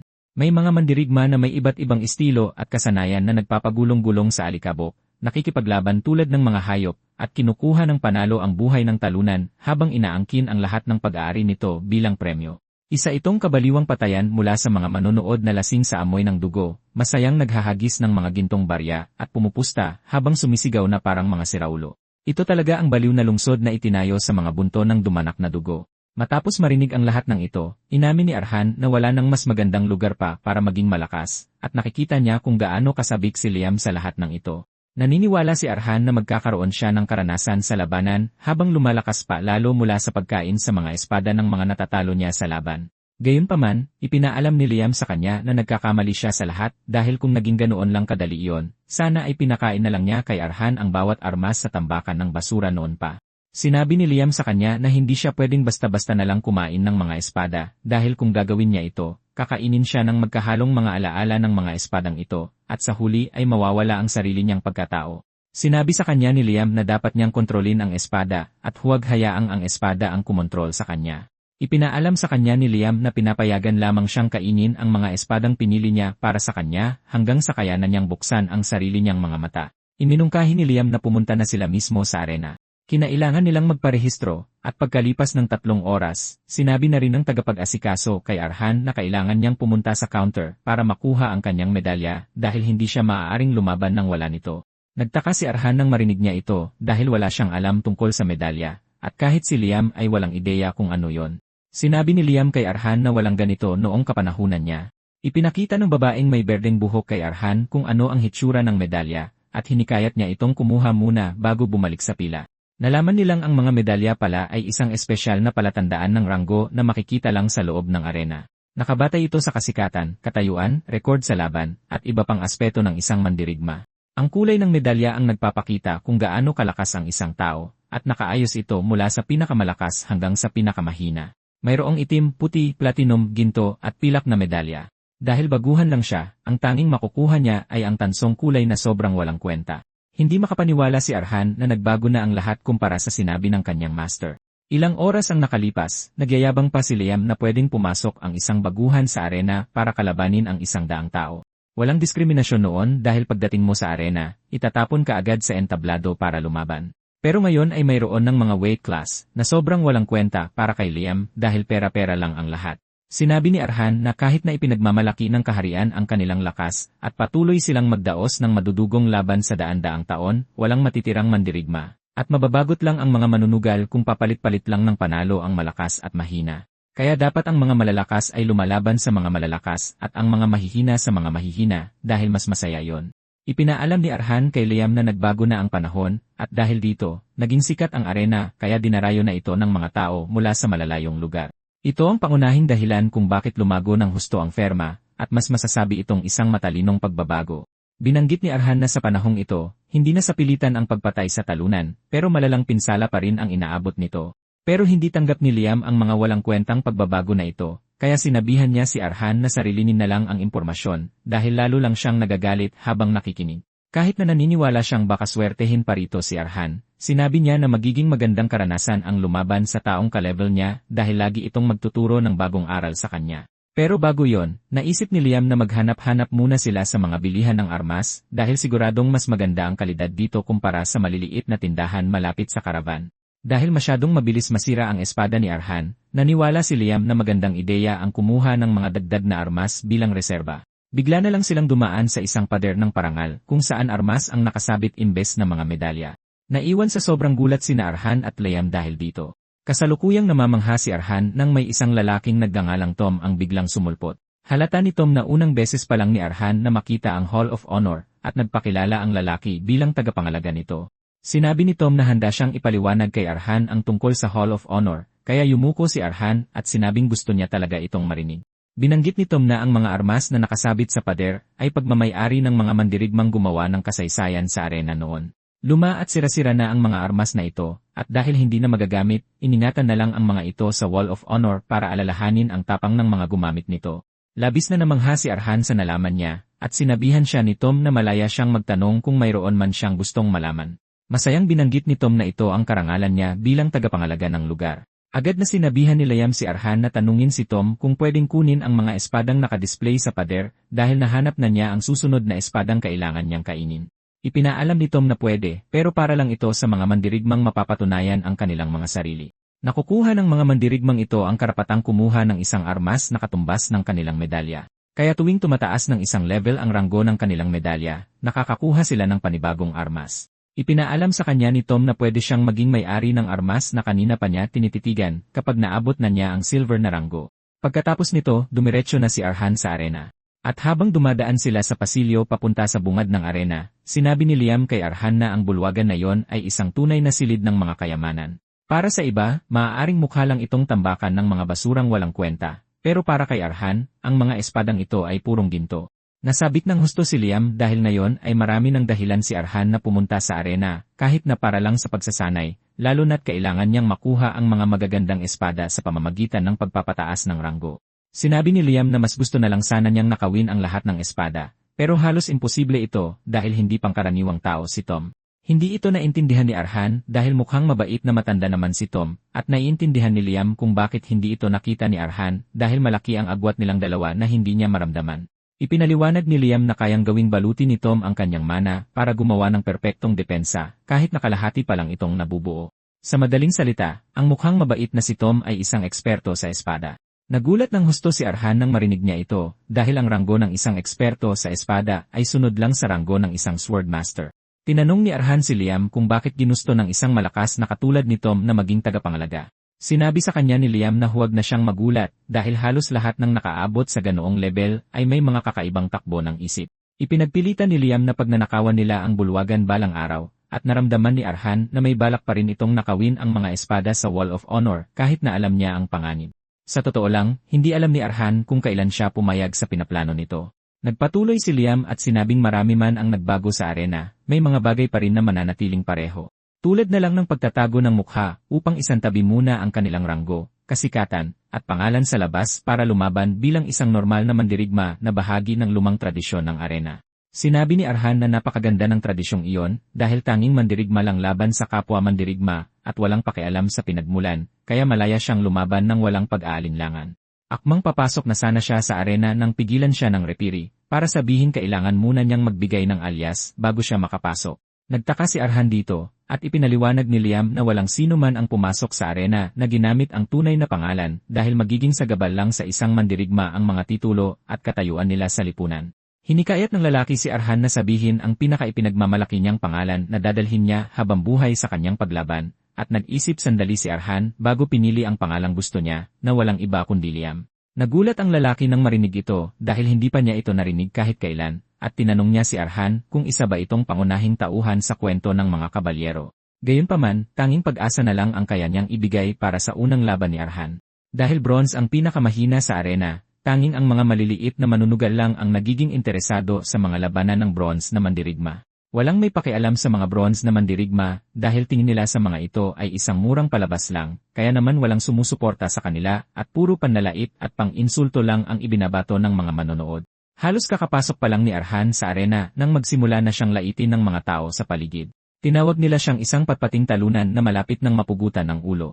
Hindi nagulat si Liam na puro pang-insulto ang isinisigaw nila dahil sa Iron Kingdom, walang respeto sa mga mahihina, lalo na't ang malalakas ang nasusunod sa lahat. Tinanong ni Liam si Arhan kung naapektuhan ba siya sa mga pang-insulto sa kanya, pero sumagot siya ng hindi. Nakahinga ng maluwag si Liam pagkarinig dito, at pinaalalahanan niya si Arhan na dinala niya ang kanyang pangalan sa laban, na nangangahulugang daladala niya ang buong kasaysayan at karangalan ng karavan. Tiniyak ni Arhan kay Liam na alam niya ang tungkol dito, kaya naman kailangan niyang manalo kahit anong mangyari. Naglakad si Arhan palapit sa kanyang kalaban na isang higante, at nakakatakot na lalaking may malaking armas. Malugod na tinanggap ng referee ang mga manonood para saksihan ang laban sa pagitan ng dalawang baguhan na naroon para ipakita kung ano ang hitsura ng pagiging mahina. Ipinakilala ng referee si Arhan bilang si Liam sa mga tao, habang binabanggit na isa siyang ganap na baguhan. Sa kabilang banda, ang kanyang kalaban na si Tamir, ay isang mandirigmang pinapatay ang lahat ng kanyang mga nakakaharap mula noong una siyang lumaban. Nagpatuloy ang referee at sinabing iniaalay nila ang laban para sa Diyosang sila Preje. Hindi pa man natatapos ng referee ang kanyang pagpapakilala nang simulan ng asarin ni Tamir si Arhan, at sinabing sobrang pangit ng alias niya na madaling kalimutan at pangmahina. Nagmayabang si Tamir na hindi niya kailangang gamitin ang kanyang armas kay Arhan dahil magsasayang lang siya ng oras. Binigyan naman ni Tamir ng alok si Arhan, na sinabihang tanggalin ang nakakatawang maskara na suot niya at bitawan ang kanyang espada para makasayaw siya kapag pumalakpak na ito. Sinabi ni Tamir kay Arhan na kapag ginawa niya yon, baka paboran pa nitong huwag tanggalin ang kanyang patpating leg mula sa katawan niya. Nananatiling tahimik si Arhan habang patuloy sa pagdadaldal si Tamir. Nang sa wakas ay nagsalita na siya, sinabi niya na narinig niya raw na mayroong lihim na patakaran kung saan hindi pinapatay ng mga mandirigma ang isa't isa. Humalakhak ng malakas si Tamir nang marinig ito, na nagsasabing siguro ay nagdesisyon si Arhan na hamunin ang arena dahil inakala nitong hindi siya mamamatay. Sinigawan ni Tamir si Arhan, at sinabing walang pakialam ang sino man sa mga walang kwentang patakaran dahil kung saan siya lumaki sa Zornia Mountains, palaging pinapatay ang mga talunang lalaki. Ito ang pangunahing dahilan kaya niya pinatay ang 3 lalaki na nakalaban niya sa pamamagitan ng pagbali sa kanilang mga leeg gamit ang sariling mga kamay. Sinabi ni Tamir na baka naitatanong ni Arhan kung bakit humantong pa siya sa ganito, at buong baliw na ibinunyag ni Tamir na ito ang pinakamasayang bagay para sa kanya. Gayunpaman, sinabi ni Tamir kay Arhan na mukha siyang mahinang-mahina, kaya kahit nabaliin niya pa ang leeg nito, malamang na wala man lang siyang maramdamang anumang pananabik. Kaya gusto niyang kahit papaano ay igalaw man lang ni Arhan ang kanyang katawan para magbigay ng kaunting aliw sa kanya pati na sa mga manonood. Napanganga ang referee sa dami ng sagutan na nangyari sa pagitan nilang dalawa, at nasabi niyang baka maging masaya nga ang panonood ng laban. Nang maging handa na ang lahat, sinimulan na ng referee ang laban. Kalmadong nakatayo si Tamir sa kanyang pwesto, na hinihintay na unang umatake si Arhan. Maya-maya lang, sinabi ni Arhan na mayroon siyang alok kay Tamir. Itinutok ni Arhan ang kanyang karayom na espada kay Tamir, at sinabihang bawiin nito ang mga pang-insultong ibinato niya sa kanyang pamilya. Sinabi niya kay Tamir na kapag ginawa niya yon, baka hayaan niya pa itong mamatay ng walang hirap. Inakala ni Tamir na ito ang pinakamagandang biro na narinig niya sa buong buhay niya, at humalakhak siya ng malakas. Pati ang mga manonood ay pinagtawanan si Arhan, at sinabing nagpapanggap lang siyang nakakatakot habang tinatanong kung nabasa ba niya ang linyang iyon sa isang murang nobela. Nakiisa ang mga manonood kay Tamir sa pambabasto sa kanyang alias dahil wala raw sa tamang pag-isip ang pipili sa pangalang Liam. Inasar ni Tamir si Arhan at sinabing nasabik na siyang masyado at hindi na niya mapigilan ang sarili niya. Nagsimula ng tumulo ang laway ni Tamir dahil sa labis na pananabik na naiisip na niya sa kanyang isipan. Pero biglang sumulpot si Arhan sa ibaba niya, sabay saksak ng kanyang karayom sa kamay nito na pumutol sa ilang daliri habang pinapaalalahanan siya sa ginawa niyang alok. Gulat na napatingin si Tamir habang nagmumungkahi si Arhan na humingi siya ng tawad kung gusto niya ng mabilis at walang hirap na kamatayan. Tumalo ng paatras si Arhan para magkaroon ng distansya sa pagitan nila pagkatapos magpakita ng matinding atake. Galit na inihampas ni Tamir ang kanyang malaking arma sa lupa, kaya napilitang umatras palalo si Arhan upang hindi matamaan ng atake. Tumutulo ang dugo mula sa kanyang kamay dahil sa naputol niyang mga daliri, at napasigaw ng malakas si Tamir sa tindi ng sakit at galit. Napakalakas ng sigaw niya kaya nakuha niya ang atensyon ng lahat ng tao sa arena. Sinubukan intindihin ni Tamir ang nangyari dahil kanina lang, nanginginig ng husto si Arhan at mukhang isang pilay at mahinang bata. Kaya napaisip siya kung paano nakalapit sa kanya ng ganoon kabilis si Arhan. Biglang napagtanto ni Tamir na baka nagkukunwari lang si Arhan na mahina para ibaba niya ang kanyang depensa. Alam ni Arhan kung ano ang iniisip niya, at tinanong niya kung tatawagin ba siyang duwag dahil dito, sabay paalala na siya ang nagsabing ang arena ay hindi palaruan para sa mga bata. Dumain sa sakit at pagkadismaya si Tamir habang tinatawag na isang basura si Arhan. Galit siyang tumalon papunta kay Arhan at pinagbantaang pupunitin niya ito ng pira-piraso. Tarantang iwinasiwas ni Tamir ang espada niya kay Arhan, pero madali nitong naiwasan ang mga atake dahil sa malambot nitong katawan. Nagsimulang mangamba si Tamir dahil madaling naiilagan ni Arhan ang lahat ng ibinabato niya sa kanya nang gahibla lang ang distansya. Unti-unting gumapang ang takot sa buong katawan niya habang iniisip kung anong klaseng tao ba ang nakabangga niya. Tila ba may isang higanting ahas na pumuputakti sa kanya sa loob ng isang saradong lugar. Bago pa man mamalaya ni Tamir, inatake na ni Arhan ang ibabang bahagi niya at itinusok ang espada sa kanyang binti. Hindi agad naramdaman ni Tamir ang tindi nito at buong lakas siyang umatake kay Arhan. Gayunpaman, inilagan ni Arhan ang atake tulad ng kanina. Tumalon pa atras si Arhan na parang isang mantis habang may nanlalamig na tingin. Nang sandaling iyon, biglang naramdaman ni Tamir ang lahat ng sabay-sabay. Nahulog ang espada mula sa kanyang kamay, at bumagsak siya sa lupa sa sobrang sakit nang mawalan siya ng kontrol sa kanyang binti. Habang namimilipit ito sa sakit, nilapitan siya ni Arhan at sinabihang tanggalin ang tanga niyang helmet at sumayaw sa pagpalakpak niya tulad ng sinabi niya noon. Nakakatakot ng husto ang hitsura ni Arhan habang inuulit ang mismong mga salita ni Tamir sa kanya. Nang mapagtantong malapit na siyang mamatay, walang nagawa si Tamir kundi tanggapin ang inalok ni Arhan. Gayunpaman, sinubukan niyang maging tuso dahil lumapit na si Arhan sa kanya. Sinubukan niyang kunin ang espada gamit ang kaliwang kamay, ngunit itinusok ni Arhan ang karayom sa kamay nito at tuluyan itong dinurog. Dumaing sa sakit si Tamir at sinabihan siya ni Arhan na pag-isipang mabuti ang susunod niyang desisyon dahil baka yon na ang huli. Agad na napagtanto ni Tamir na talagang papatayin siya ni Arhan kung hindi siya mag-ingat. Sumuko siya at nagsimulang humingi ng tawad kay Arhan, sinasabing pinagsisihan niyang ininsulto niya ang pangalan nito. Nagmakaawa si Tamir kay Arhan at nakiusap na hayaan siyang mabuhay. At sa pamamagitan nito, tinanggap ni Tamir ang kanyang pagkatalo. Ang kaninang nakakabagot na arena ay biglang nagwala sa tuwa habang ipinagdiriwang ng lahat ang nakakaaliw na laban na nasaksihan nila. Sumang-ayon ang lahat sa arena sa isang bagay, at iyon ay ang katotohanang napakalakas ni Arhan dahil siya ang pinakamagaling na bronze fighter na nakita nila kamakailan. Ang mga pumusta kay Arhan ang pinakamasaya dahil nagkaroon sila ng malaking yaman.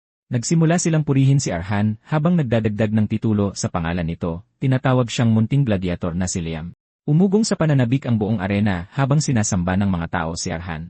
Lumabas na nanood din si Tom sa laban, at nagagalak siyang tama ang hinala niyang hindi pangkaraniwang tao si Arhan.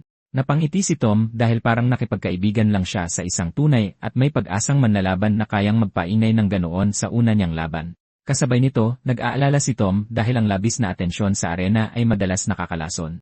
Nakita rin pala ng ilang maimpluwensyang tao ang laban ni Arhan at nagpaplano na sila ng kanilang hakbang. Ilang araw ang lumipas, nagpakita ang babaeng staff na may berdeng buhok at may sinabing nakakagulat kay Arhan. Sinabi niya na gusto siya ng arena, at dahil dito, handa silang alukin siya ng isang bihirang pagkakataon, ang pilak na hamon ng promosyon. Tinanong ng babae si Liam kung handa ba siya para sa hamon. Lumabas na 2 araw pagkatapos ng una niyang laban kay Tamir, 3 laban pa ang naganap sa panahong iyon, at napanalunan lahat iyon ni Arhan sa sobrang kalmado at mabilis na paraan. Naisip ni Arhan na ang alok na ito ay dahil nagustuhan nila kung paano siya lumaban sa mga laban na iyon. Gayunpaman, hindi niya inaakalang binibigay nila ang alok na ito dahil lang sa kabaitan, at kumbinsido siyang may iba pang motibo sa likod nito. Sinabi sa kanya ng staff na simple lang ang mga patakaran, at kailangan lang niyang kalabanin ang isang lumalaban na pipiliin nila. Ang pinakamaganda pa rito ay hindi na niya kailangang magpakahirap dahil inaasahang tatagal lang siya ng 3 minuto sa arena. Mukhang kapag tumagal siya ng 3 minuto matapos magsimula ang laban, otomatiko na siyang panalo. Sinabi sa kanya ng staff na napakabihira ng alok na ito at hindi palaging dumarating. Bukod doon, alam ng lahat na kapag nakarating na siya sa rangbong pilak, makakalaban na siya ng mas malalakas na kalaban kaysa noon. At dagdag pa rito, makakakuha siya ng mas malaking bayad mula sa laban dahil lang sa pag-survive sa isang 3 minutong bakbakan. Mapanlin lang ang tingin ng staff habang tinatanong si Arhan kung ano ang balak niyang gawin sa alok, sabay paalala na hindi ito alok na dumarating araw-araw. Sinabi naman ni Liam kay Arhan na may lumang tradisyon sa arena na tinatawag na pagdurog sa mga baguhan na umiiral para sirain ang mga matatalino at magagaling na baguhang tulad niya. Isa itong espesyal na kaganapan sa arena na ginawa lang para sa baliw na kasiyahan ng mga nakakabwisit na manonood na nasisiyahan habang pinapanood na mabali ang espada ng biktima at mawasak ang katawan nito. Sa madaling salita, ginagamit nila ang promosyon bilang pain upang akitin ang kanilang biktima, at pagkatapos ay isasabak nila sa taong mas malakas kaysa sa kanila para lang hiyain sila sa publiko. Sinabi ni Liam kay Arhan na kung ayaw niyang ipahiya ang sarili niya, mas mabuting tanggihan na niya ang alok dahil darating din naman ang isang normal na pagkakataon sa promosyon sa hinaharap. Tinanong ni Liam kung ano ang sagot niya, at sinabi ni Arhan na dapat alam na niya ang pinakahalata na sagot, na tatanggapin niya ang hamon kahit sino pa ang kalaban niya. 2 araw matapos niyang tanggapin ang hamon, nagpadala ang arena ng sulat na nagpapakita kung sino ang kalaban niya, na binansagang Black Bride. Nagtapos ang Black Bride sa isang nangungunang akademya, at hindi pa siya natatalo ni minsan sa rangbong pila. Ang Black Bride ay isang tunay na halimaw pagdating sa mga Swordwalker. At dahil hindi naman gumagawa ng walang kwentang talento ang akademya, ang sertipiko mula rito ay sapat na upang maging isang kabalyero, na siyang pinakamataas at eksklusibong posisyon. Sa madaling salita, mas lamang ang Black Bride kaysa kay Arhan sa lahat ng aspeto. Ibinunyag ni Arhan na inimbestigahan niya ang tungkol sa Black Bride, at lumalabas na dinodomina nila ang bawat laban at tinitiyak na hindi na muling makakalaban ang bawat isa sa kanilang mga kalaban. Napagtanto ni Liam kung gaano kaseryoso ang mga tao sa arena dahil kung pinaghandaan nila ng ganito katindi ito, ibig sabihin ay magiging isang napakalaking hamon na sa kanya ang tumagal ng 3 minuto sa arena. Mapang-asar na sinabi ni Liam kay Arhan na talagang katapusan na niya. Tinanong ni Arhan si Liam kung ganoon ba kalala dahil naniniwala siyang hindi mas malakas si Black Bride kaysa kay Patel. Kahit na may sakit at mahina si Patel ngayon, siya dati ang isa sa pinakamalakas na Swordwalker. Ngunit ipinaalam sa kanya ni Liam na ang sitwasyon noon at ang kasalukuyang sitwasyon niya ay ganap na magkaiba. Ipinaalam niya kay Arhan na nagpigil si Patel sa laban nila bilang paggalang sa kanya, pero kitang-kita naman na hindi niya makukuha ang ganitong pabor mula kay Black Bride. Sa pagkarinig pa lang nito, naiisip na ni Arhan na tumatalsik ang ulo niya mula sa kanyang liig, at pinasalamatan niya si Liam dahil mas pinasama niya ang sitwasyon. Gayunpaman, alam niyang hindi kailanman magsisinungaling si Liam tungkol sa kahit na anong may kinalaman sa espada. Kasabay nito, iniisip ni Arhan na may pag-asa pa rin siya dahil nasa kanya ang kanyang mana heart at mga alaala ni Mary. Dahil 3 minuto lang ang kailangan niyang isurvive, iniisip ni Arhan na kakayanin niya yon. Biglang may isang taong nakasuot ng hoodie ang sumingit at tinawag siya sa kanyang pangalan sa arena. Inalis ng kakaibang taong ito ang kanyang kapa upang ipakita na siya ay isang babae. Nararamdaman ni Arhan ang napakalakas na presensya mula sa babae, at binalot siya ng matinding takot sa mismong kinatatayuan niya. Tinitigan niyang maigi ang babae at ang kanyang espada, at doon niya agad napagtantong isang babae pala ang Black Bride. Nanatiling tahimik si Arhan habang naglalakad patungo sa kanya si Black Bride, at sinubukan niyang itangging siya si Liam. Napabuntong hininga si Black Bride bago sinabing pinapahirapan lang niya ang sitwasyon na nakakabwisit lang. Hinawakan nito ang kanyang sandata, handang bunutin ang kanyang espada. Hinawakan din ni Arhan ang kanyang karayom habang naghahanda sa pagganti. Pero bago pa niya malaman kung ano ang nangyayari, nakalapit na sa kanya si Black Bride. Itinapat niya ang kanyang espada sa liig nito bago pa siya makapag-react sa kahit ano, upang ipakitang kaya niya itong patayin sa mismong sandaling iyon. Pagkatapos ay sinabihan ni Black Bride si Arhan na ihinto na ang pagsasayang sa kanyang oras dahil alam niyang siya ang tinatawag nilang Liam, salamat sa mga pahiwatig sa paligid nito. Ngunit sinabi ni Black Bride kay Arhan na wala siyang dapat ikatakot dahil pumunta lang siya para magbigay ng alok. Tinanong siya ni Arhan kung anong alok ang tinutukoy niya, at sinabi nitong gusto niyang umatras siya sa laban dahil kalokohan lang kung itutuloy niya ito. Sinabi ni Black Bride kay Arhan na nakikita niyang may maganda itong kinabukasan, at gusto niyang panatilihin iyon. Tinanong ni Arhan kung ano ang mangyayari kung igigiit niyang gusto niyang lumaban, at malamig na sinabi sa kanya ni Black Bride na kailangan niyang pagbayaran iyon. Nang gabi ring iyon, pumunta ang problemadong si Arhan sa Wall of Honor para makipagkita kay Tom. Nagulat si Tom nang makita siya ng ganoong kalalim ang gabi, at tinanong kung bakit siya naroon. Humingi ng paumanhin si Arhan dahil ginabi siya at alam niyang bastos ang magpakita ng walang paalam, pero mayroon siyang isang walang hiyang pakiusap. Bakas ang seryoso at determinadong mukha, tinanong ni Arhan si Tom kung may paraan ba para makahiram siya ng espada mula sa Wall of Honor. Pagkatapos ng pagbisita ni Black Bride, pinanood siya ni Liam na umalis na may halatang paghanga, at sinabing nasasayang lang ang talento nito sa panahong ito. Ipinaliwanag niya na karamihan sa mga Swordwalker ay sumasablay at bumabagsak, ngunit iba si Black Bride dahil walang pumipigil sa paglago nito. Sa konting pagtulak lang, maaari na siyang umakyat sa mas mataas na antas, na nagpapatunay na isa siyang henyo na minsanan lang sa isang henerasyon. Sa pagkarinig ng ganitong papuri mula kay Liam, nabihira namang pumuri sa kahit kanino, natigilan si Arhan. Naalala niya kung paano muntik nang putulin ng Black Bride ang ulo niya kanina, kaya napagtanto niyang ang agwat sa pagitan nila ay hindi lang malaki, kundi talagang nakakawalan na ng pag-asa. Gayunpaman, ang pag-atras ay wala sa bokabularyo niya, kaya buong loob niyang haharapin niya ito. Dahil ayaw sumuko ni Arhan, hindi na nagsayang ng oras si Liam at hinimok siyang hanapin ang pangalawang espada. Nang gabing iyon, nakipagkita si Arhan kay Tom sa Hall of Honor at humiling na makahiram ng espada. Nag-atubili si Tom bago tinanong kung may kinalaman ba ito sa laban niya kontra kay Black Bride. Nabigla si Arhan na alam na agad iyon ni Tom, at pinaalam naman sa kanya ni Tom na kumalat na parang apoy ang balita tungkol sa laban dahil labanan iyon sa pagitan ng dalawang pinakamahusay na gladiator. Gayunpaman, kitang-kita ni Tom kung ano ang totoong nangyayari sa likod ng mga pangyayari. Hindi naman pinopromote ng arena si Arhan, kundi maliwanag na pinapag-set up nila siya. Sinubukan siyang paliwanagan ni Tom, ipinapaliwanag na hindi pa dapat niya kinakalaban si Black Bride sa ngayon. Ito ay dahil isa siyang henyo mula sa Eastern Continent, nangungunang nagtapos mula sa isa sa 3 dakilang akademya ng Iron Kingdom at isang walang talong puwersa sa arena. Kaya naman naniniwala si Tom na hindi pa oras para harapin ni Arhan ang isang nakakatakot na mandirigma tulad ng Black Bride, kahit pa isa rin siyang mahusay na mandirigma na may malaking potensyal. Muli niyang pinayuhan si Arhan na kumuha pa ng mas maraming karanasan sa pamamagitan ng iba pang mga laban at hamunin siya kapag may sapat na siyang lakas para salagin ang ganitong puwersa. Naniniwala siyang iyon lang ang tanging paraan para magbigay ng isang kamangha-manghang laban habang nananatiling buhay. Sandaling pinag-isipan ni Arhan ang mga sinabi ni Tom at nagpasalamat na lang sa payo. Pagkatapos ay idineklara niya na gusto pa rin niyang labanan si Black Bride.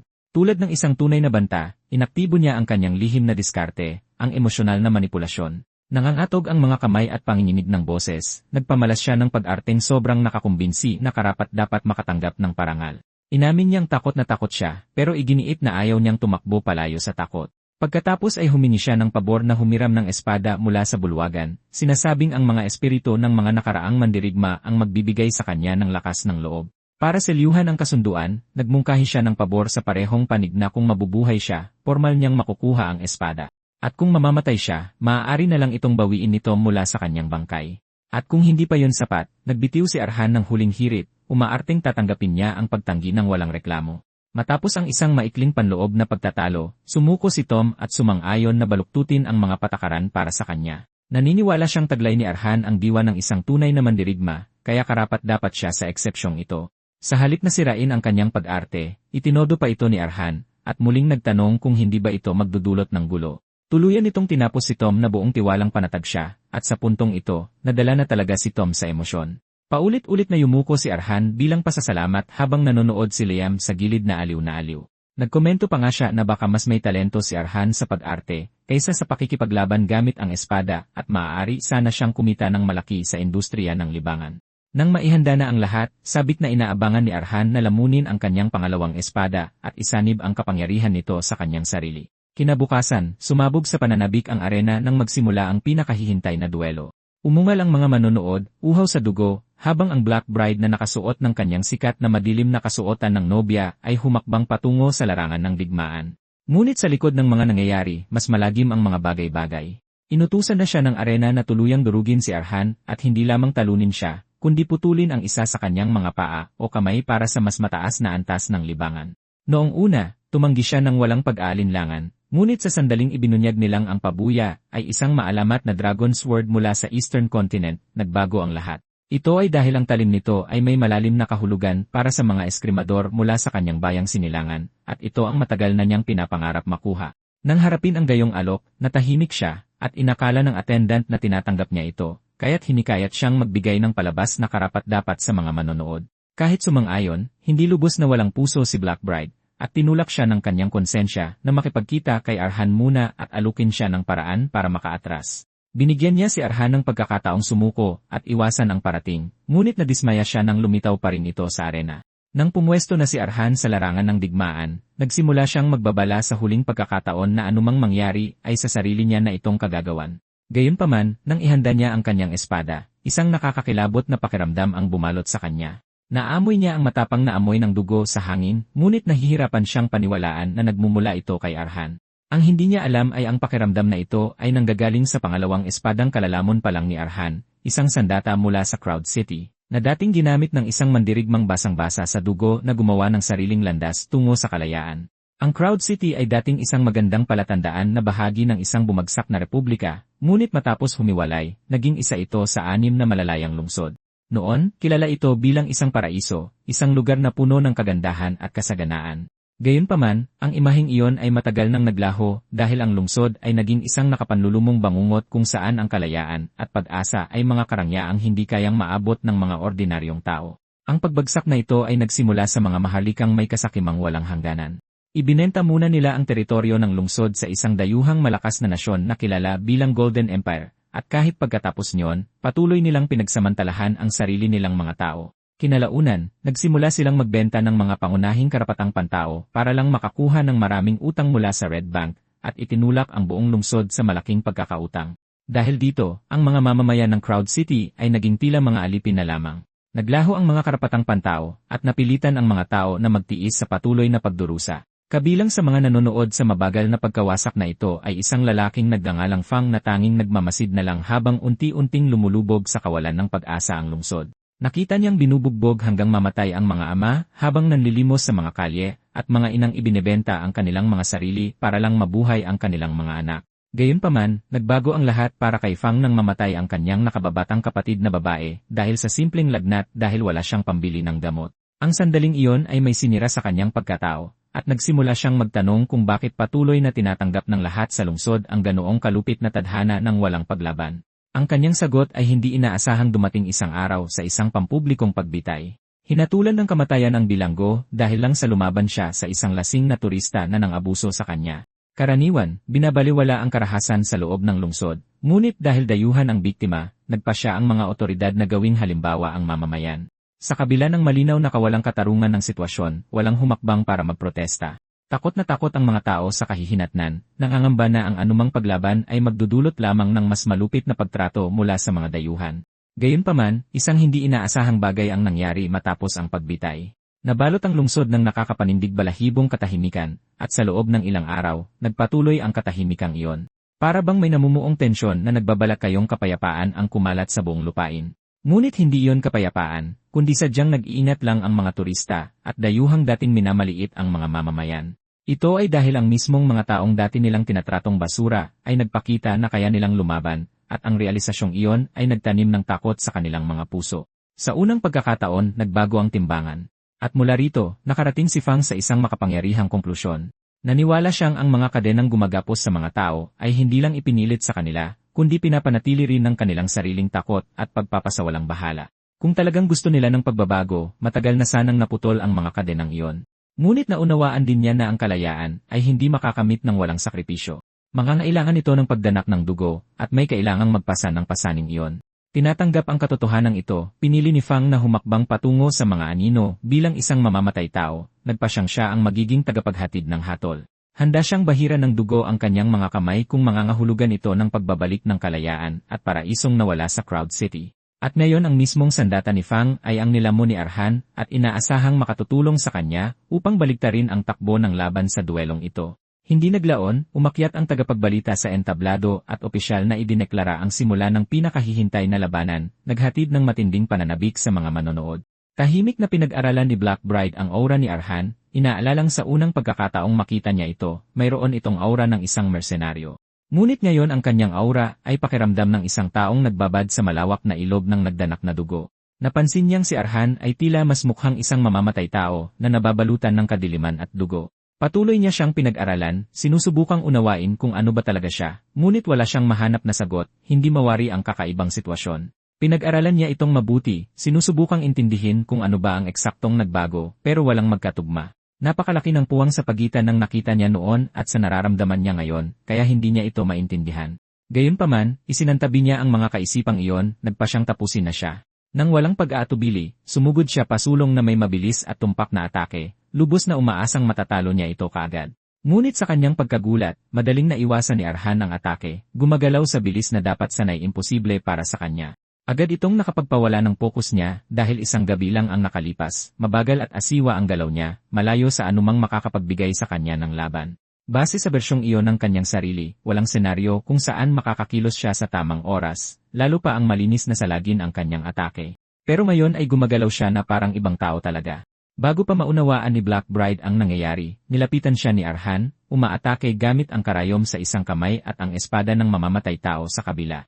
Habang nagkakasagupaan ang kanilang mga talim, nagsimulang mapansin ni Black Bride ang isang mas nakakabahala na bagay. Ang kanyang paghinga at maging ang daloy ng kanyang mga galaw ay pakiramdam na hindi natural na tila pagmamayari ito ng ibang tao. Habang patuloy ang pagpapalitan, nasasabayan ni Arhan ang kanyang bilis, madaling natatapatan ang kanyang mga atake. Mas lalo lamang nitong pinalalim ang kanyang pagkalito dahil ang lahat tungkol sa kanya ay salungat sa alam niya. Nakatayo sa kanyang harapan ay hindi ang parehong walang karanasang mandirigma noon, kundi isang bagay na mas mapanganib. Pinipilit siyang questionin kung ano ba talaga si Arhan. Binaliwala ni Arhan ang kanyang mga tanong at patuloy na sinalag ang kanyang mga atake, habang eksaktong iniiwasan ang bawat hampas. Napilitan si Black Bride na maingat na suriin ang kanyang estilo sa pakikipaglaban. Mabilis niyang napansin na kakaiba ang kanyang mga galaw dahil sabay siyang lumalaban na parang mersenaryo at mamamatay tao. Walang patid na nag-iba ang kanyang mga galaw ng walang pag-antala, kaya napakahirap hulaan kung ano ang susunod niyang gagawin. Ang malinis na paglipat sa pagitan ng mga estilo ay nakasira sa kanyang tiyempo, at sandaling nagbigay kay Arhan ng kalamangan. Kahit siya ay alam kung gaano siya kahusay, naiisip na nalagpasan na niya ang antas ng isang baguhan sa espada. Gayunpaman, kahit gaano pa siya kabilib-bilib tingnan, masakit sa loob na alam ni Arhan na ang ginagawa niya ay pawang pagpapasiklab lang na walang pag-ingat. Alam niyang ipinipilit niya ang mga galaw na hindi naman lubos na sa kanya, at hindi nagtagal bago naging totoo ang kanyang kinatatakutan. Unti-unting nakibagay si Black Bride at maya-maya ay nasira ang kanyang ritmo, na napaurong siya. Nang matapos niya itong suriin, mahinahon siyang nagtanong kung may natitira pa ba itong mga alas, nilinaw na nabasa na niya ito. Kasabay nito, sumabog sa pananabik ang mga manonood. Nabigla sila na ang isang hamak na bronze rank na mandirigmang tulad ni Arhan ay nagawang makipagsabayan sa hindi matalong si Black Bride. Ang kanyang mga kamakailang panalo ay nakakuha na ng pansin, at ngayon mas marami ang pumupusta sa kanya na makakaligtas siya sa laban. Nagsimula pa nga ang ilan na maniwala na baka siya ang manalo, habang ang iba ay nananatiling kumbinsido na walang paraan para matalo ng isang walang karanasang mandirigma ang isang walang awang katulad niya. Gayunpaman, lalong lumakas ang mga hiyawan at may ilang manonood na sumusuporta sa kanya, habang ang iba ay umaasa na lamang na mamatay siya sa mas nakakabilib na paraan imbes na magmukhang dagang estero. Sa kabila ng mga hiyawan sa paligid niya, nanatiling balisa si Arhan habang pinaplano ang susunod niyang hakbang. Nararamdaman niya ang umaapaw na hangaring pumatay na nagmumula sa talim ni Fang pati na ang matapang na amoy ng dumanak na dugo rito. Sa pagkakataong iyon, hinimok ni Liam si Arhan na lubusang yakapin ang mga pakiramdam na nanggagaling sa parehong karayom ng mersenaryo at sa espada ng mamamatay tao. Ipinaliwanag niya na bagamat magkaiba ang kanilang buhay, pareho lang ang layunin ng dalawang sandata. Nilikha sila upang harapin ang mga kaaway na mas malakas kaysa sa kanilang mga gumagamit, kaya't ang mga ito ay espadang isinilang mula sa paghihirap. Gayunpaman, nagbabala si Liam na hindi magiging madali ang pag-absorb sa buhay ng isang assassin, lalo na sa isang walang karanasan tulad niya. Kung mawawalan siya ng kontrol, baka ang espada pa ang lamunin siya. Pinayuhan niya si Arhan na unawain ang buhay ni Fang, tanggapin ito, at gawin itong sarili niya. Sa pagtanggap ng mga salitang iyon, pinatatag ni Arhan ang kanyang sarili, at nagsimulang huminga ng malalim. Sa bawat paghinga, nagsimulang dumaloy ang mana sa loob niya, na tumutulong sa kanya na mabalik ang kanyang focus. Nang mapansin ito, sinabi ni Liam sa kanya na nagsisimula pa lang ang totoong laban. Ipinaliwanag niya na nasuri na ng Black Bride ang kanyang mga kakayahan sa una nilang paghaharap, na nangangahulugang hindi na siya magpipigil. Mula sa puntong ito, lalaban na siya ng seryoso. Mabilis na naintindihan ni Arhan ang bigat ng kanyang sitwasyon, dahil walang mapagtataguan sa arena. At ito ay isang malaking kawalan para sa kanya dahil ang lakas ng isang assassin ay nasa mga anino. Dagdag pa rito, nakapokus na ng husto ang Black Bride ngayon, na ibig sabihin ay nawala na sa kanya ang elemento ng gulat. Dahil walang malinaw na kalamangan, naisip niya na ang tanging pagpipilian niya ay lumikha ng distansya at magpalipas ng oras hanggang sa maabot ang 3 minutong limitasyon. Dahil dito, mabilis na umatras ng ilang hakbang si Arhan para palawakin ang distansya nilang dalawa. Gayunpaman, sa sumunod na sandali, mabilis na sinarado ng Black Bride ang distansya nila, kaya naman labis siyang nagulat. Mula sa nanonood si Tom ng walang gulat, dahil alam niyang hindi pa nauunawaan ni Arhan ang totoong kapangyarihan ng isang Swordwalker. Lumalabas na sa antas na iyon, kayang ilabas ng mga mandirigma ang kanilang mana, na lumilikha ng 100 para lamangan ang mga kalaban habang kinokontrol ang pag-atake at pagdepensa. Ngunit mas mahalaga, ang kapangyarihang iyon ay kayang dumaloy sa kanilang mga katawan, na nagpapataas ng kanilang mga pisikal na kakayahan sa isang superhuman na antas. Hindi nagtagal, sinimulan na ng Black Bride ang kanyang walang tigil na pag-atake, na nagpilit kay Arhan na dumepensa at naghirap para lang makasabay.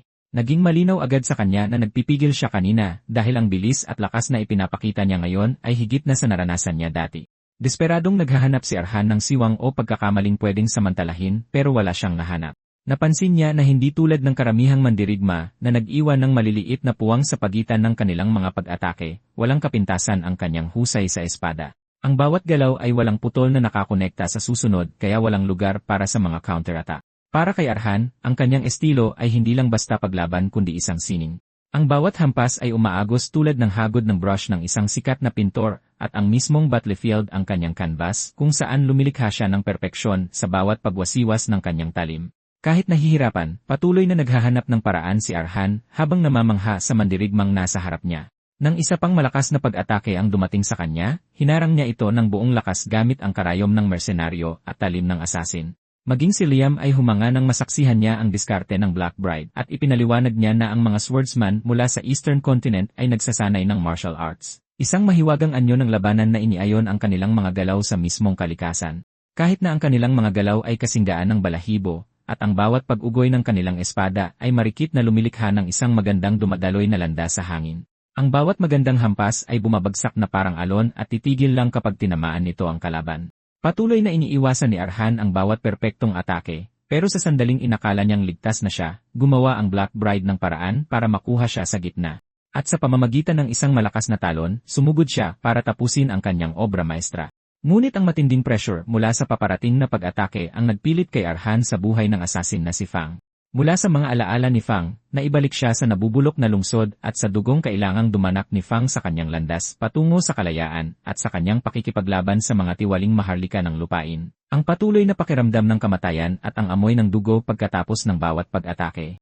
At sa isa sa mga araw na iyon, sinubukan ni Fang na takasan ang mga humahabol sa kanya para lang maipit siya sa isang dead end na walang matatakasan.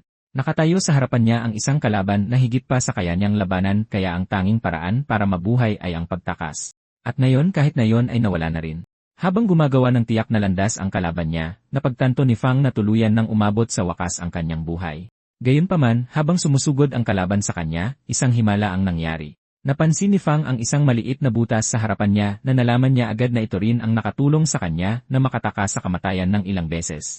Nang lumapit ang kalaban at umatake, nakaiwas si Fang sa pag-atake at naghanda para sa isang counter-attack gamit ang pagkakataong iyon. Sa sandaling iyon, natapos ni Arhan ang pagtanggap sa alaalang iyon at nahanap niya ang sarili niyang butas laban sa Black Bride. Agad niya itong inatake sa itaas ng kanyang balikat kaya naman nagdugo ito. Nagulat ang Black Bride nang sumugod si Arhan sa kabilang dulo dahil naintindihan na niya sa wakas kung paano palaging nakakahanap ng paraan ang mga assassin na mabuhay kahit sa pinakamahirap na sitwasyon. Gayunpaman, hindi niya ito magagawa ng mag-isa kundi dahil sa mga alaala ng isang henyong assassin. Nagulat ang Black Bride dahil nagawa ni Arhan na sirain ang kanyang perpektong nakaplanong daan sa loob lang ng ilang segundo. Subalit, ang matinding atake na iniwan niya sa tadyang ni Arhan ay nagkumbinsi sa kanya na naabot na ni Arhan ang dulo. Natigilan si Arhan habang unti-unti niyang nararamdaman ang kirot sa kanyang tiyan. Napansin niyang ang Black Bride ay isang kalaban na mas nakakapanginig kung ikukumpara sa kalaban ni Fang, na isa ring bihasang sword walker. Hindi lang niya naiwasan ang nakamamatay na sugat mula kay Arhan, kundi nagawa niya rin siyang saktan sa loob lang ng isang saglit. Dahil sa pag-atake na yon, pakiramdam ng mga tadyang ni Arhan ay mababali ito sa kahit kaunting paggalaw kaya nananatili siyang nakatayo at hindi gumagalaw. Sa kanyang sugatang kalagayan, nangangamba si Arhan na baka hindi niya magamit ang sining ng mersenaryo o assassin at mas imposibleng lumikha ng distansya para magkaroon pa ng oras. Matapos suriin ang kanyang mga opsyon, napagpasyahan niya na ang pinakamagandang gawin ay isuko na ang laban.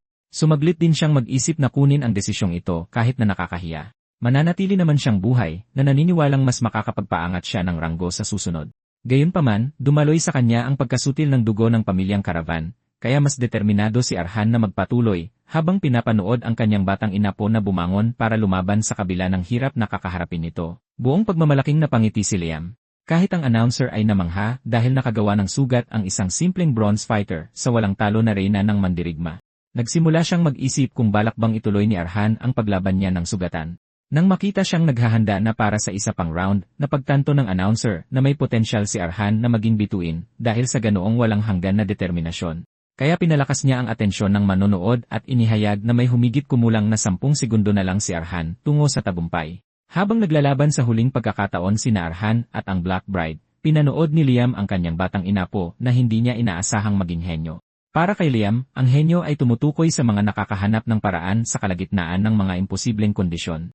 Palagi silang bumubuo ng sarili nilang daan kapag humaharap sa mga pagsubok na tila imposible para sa iba at nagiging matagumpay, at ang mga henyo ay may mga nagawang tumatagal sa buong kasaysayan.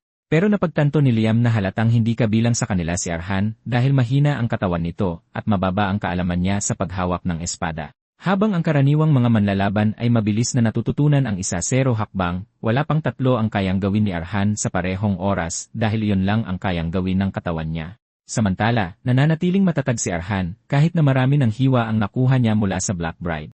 Dahil dito naniniwala si Liam na baka isa si Arhan sa ilan na mas magaling pa kaysa sa mga henyo dahil hindi sila sumusuko.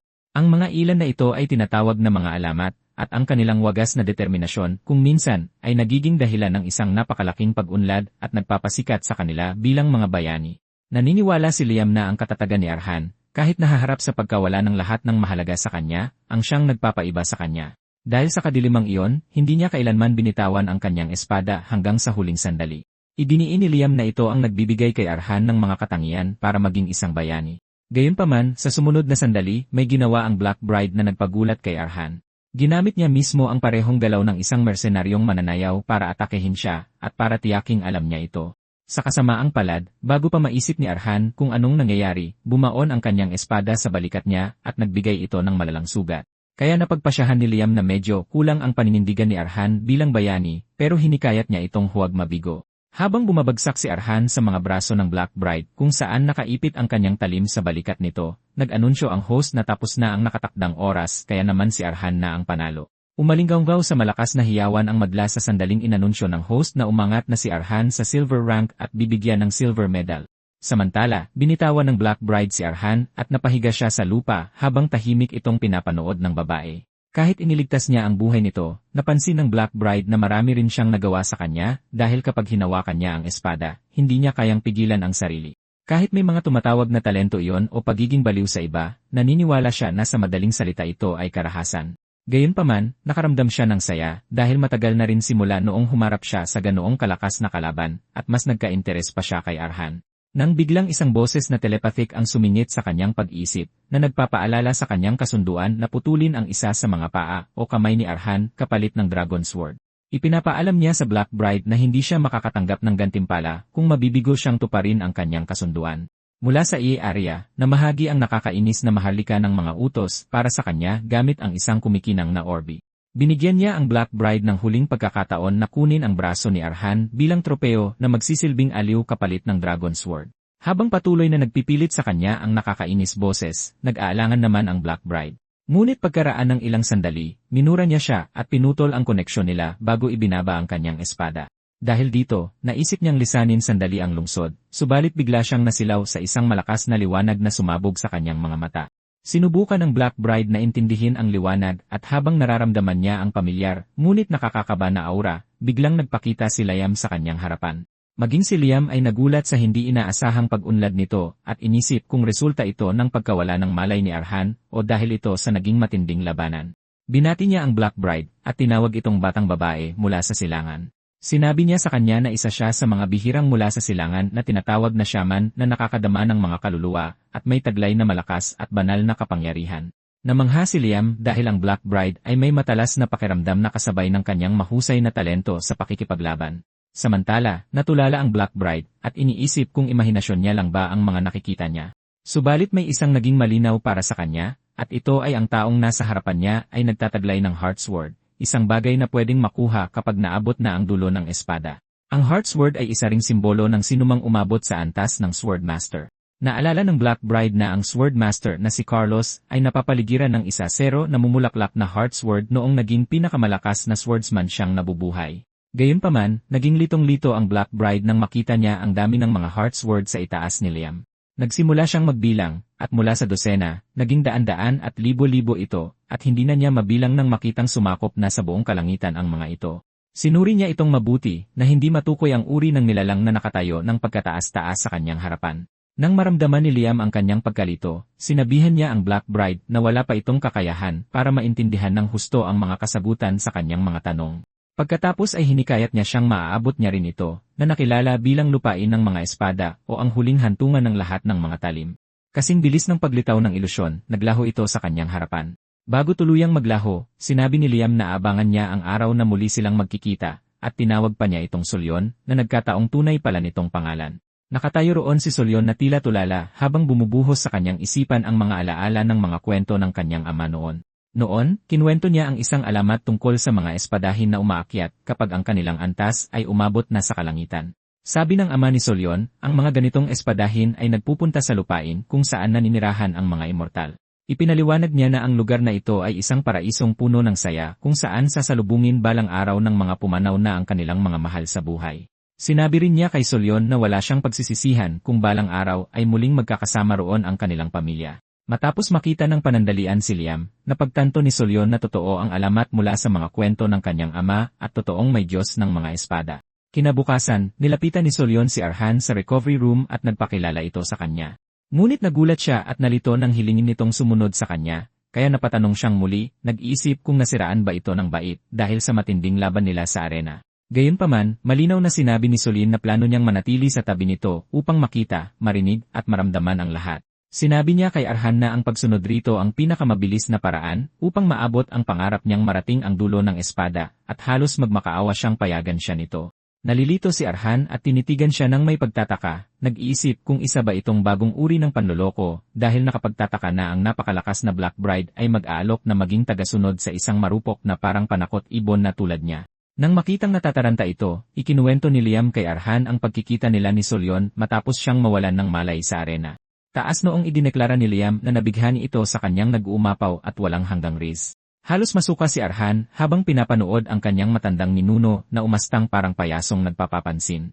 Patuloy na nagmayabang si Liam na simula pa noong sinaunang panahon, agad nagiging tapat niyang alagad ang mga espadahin makita pa lang ang anino niya. Sa kanya sinabing naawa siya kay Arhan dahil sa edad nito, dapat ay nagpapakasaya siya at nakakaranas ng matinding pag-ibig sa isang babaeng tulad ni Sulyan sa halip na maghabol sa pagdanak ng dugo at paghihiganti. Sa kasamaang palad, dahil napilitan si Arhan ng tadhana na tahakin ang landas ng espada, pinayuhan siya ni Liam na isantabi muna ang anumang usaping pag-ibig.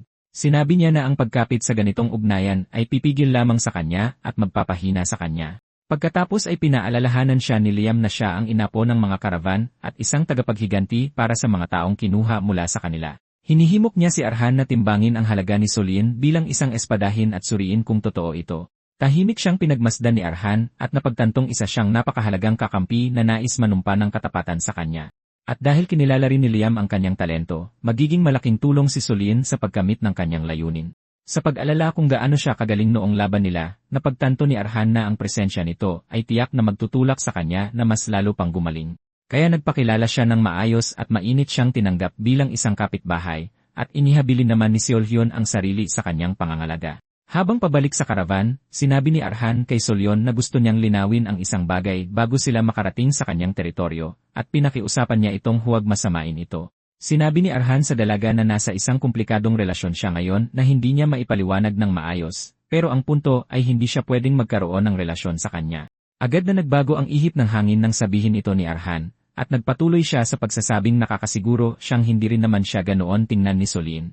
Gayunpaman, pinaalalahanan siya ni Arhan na magkaiba sila ng kasarian, kaya maaaring magbago ang mga bagay-bagay nang hindi inaasahan. Sakali mang mangyari ito, gusto ni Arhan na maintindihan ni Solyn ang kanyang paninindigan. Sumagot naman si Solyn, sinabing naintindihan niya kung bakit siya nag-aalala, pero siniguro nitong hindi niya kailangang mangamba. Tuluyang binasag ni Solyn ang ego ni Arhan nang sabihin nitong hindi siya ang tipo nito, kaya imposibleng may mamuong kahit na ano sa pagitan nila. Halos mamatay sa kakatawa si Liam nang marinig ito, pero hindi pa doon tumigil si Solyan. Sinabi niya kay Arhan na mas gusto niya ang mga lalaking mas matangkad sa kanya, malaki ang katawan, at may matipuno at seryosong hitsura. Tuluyan niyang dinurog si Arhan nang ibunyag nitong wala siyang balak pumatol sa mga payat at mukhang lanta na mga lalaki. Dagdag pa niya, mukhang sobrang bait ni Arhan, at mukha itong tipo ng tao na hihingi ng tawad kahit na iba pa ang nagsimula ng away. Sobrang tindi ng pambabasag niya kaya kahit ang kutsero ng karwahe ay pinagpawisan para kay Arhan. Sinabi ni Solyon kay Arhan na wala siyang galit rito, ngunit masyadong halata na hindi niya ito tipo. Matapos itong sabihin, nagtanong si Solyon kung kailangan pa ba niyang ituloy, pero nahihiyang sumagot si Arhan ng hindi dahil baka manghina na lang siya kapag muli siyang napahiya sa sobrang prangkang dalagang ito. Dahil tapos na sila sa usapang ito, sinabi ni Solyon kay Arhan na may iba pa siyang itatanong. Tinanong niya ito kung may iba pa bang mga kapitbahay sa kanyang nayon dahil sinabi nitong siya ang pangalawa. Binanggit ni Arhan na may isang kabalyerong kailan lang din lumipat at nakakasiguro siyang magkakasundo sila nito.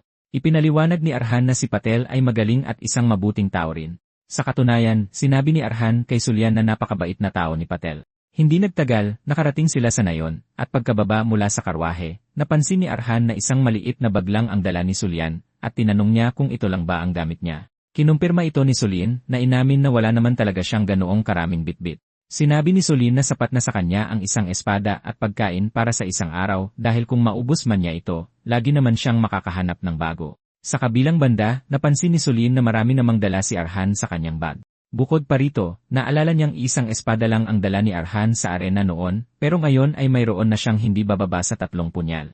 Sinabi ni Arhan na nasira ang kanyang espada sa huling laban niya, kaya bumili siya ng reserba noong nasa lungsod pa siya. Sa kabutihang palad, mas marami pa siyang kinita dahil sa pag-angat niya sa silver rank. At dahil dito, nakabili siya ng ilang baluti na kulang sa kanya. Masaya si Arhan na nakabisita talaga siya sa Ferma, ang lungsod ng mga espada. Pagdating nila sa pasukan ng Kastilyo, bumungad sa kanila ang isang nakakagulat na tagpo. Nakatayo si Patel sa gitna ng mga bangkay na kanyang hiniwa-hiwa. Nagulat si Patel nang makitang nakabalik na si Arhan, at humingi siya ng paumanhin para sa nakakahiyang eksenang bumungad sa kanila.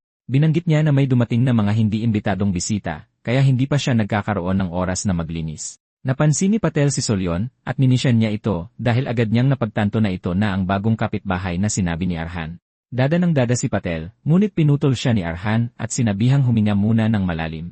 Halos hindi makapagsalita sa gulat si Solyon habang nakatitig sa madugong tanawin sa kanyang harapan.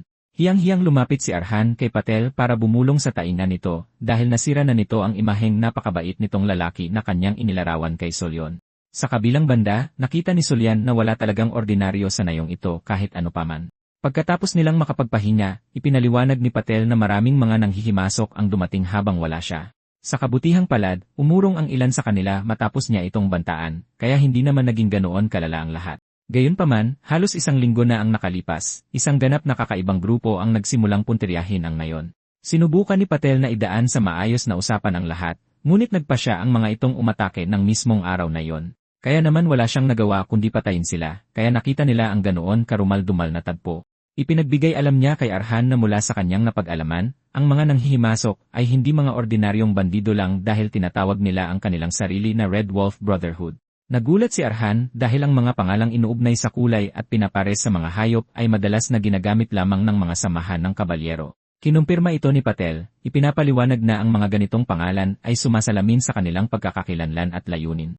Bilang isang dating kabalyero, nakakainsulto para sa kanya na gayahin sila ng mga walang batas na bandido. Ngunit binalaan niya silang lalo nitong ginagawang mas mapanganib ang sitwasyon. Nang magtanong si Arhan kung bakit, ipinaliwanag ni Solyon na ang isang grupong may lakas ng loob na gumaya sa mga kabalyero ay maaaring napakalaki, o pinamumunuan ng isang taong napakalakas at sapat ang kakayahang maliitin ang lahat ng mga kabalyero. Sa mismong pagkakataong iyon, sinabi ni Liam kay Arhan na ang grupong ito ang perpekto para gamitin niya bilang biktima. Nang may mapanuksong ngiti, hinimok niya si Arhan na gamitin ang talim ni Fang para pulbusin ang mayabang na Red Wolf Brotherhood nang walang tulong ni Sulyan at Patel. Gayunpaman, nakaramdam ng pag-aalinlangan si Arhan, at inasahan na niyang magpaplano na naman si Liam ng isang imposibleng gawain, lalo pat na nahimik ito ng sandali. Agad niyang tinanggihan ang panukala, pinupunto na kahit si Patel, na isang swordwalker, ay nahirapan ng makalaban ang ilan lang sa kanila. Kaya hindi niya maintindihan kung bakit ipapadala siya ni Liam para ubusin ang buong organisasyon nang hindi man lang alam kung gaano sila kalakas. Ngunit ipinaalala ni Liam ang dugong bakal na nananalaytay sa kanyang mga ugat bilang isang karavan. Ipinunto niya na ang bakal ay lalong tumitibay habang patuloy itong pinupukpok. Idinagdag pa niya na ito ang perpektong pagkakataon upang tuluyang makabisado ang talim ni Fang. At kung magagawa itong lagpasan ni Arhan ng mag-isa, naniniwala si Liam na tuluyan na niyang mahuhubog ang sariling landas sa halip na basta lang kopyahin ang buhay sa likod ng mga espadang kanyang nilalamon. Ang nag-iisang pangungusap na iyon ay agad na umakit sa kanya, at nang walang pag-aalinlangan, lumingon si Arhan kay Patel at tinanong ang lokasyon ng pinagtataguan ng mga bandido.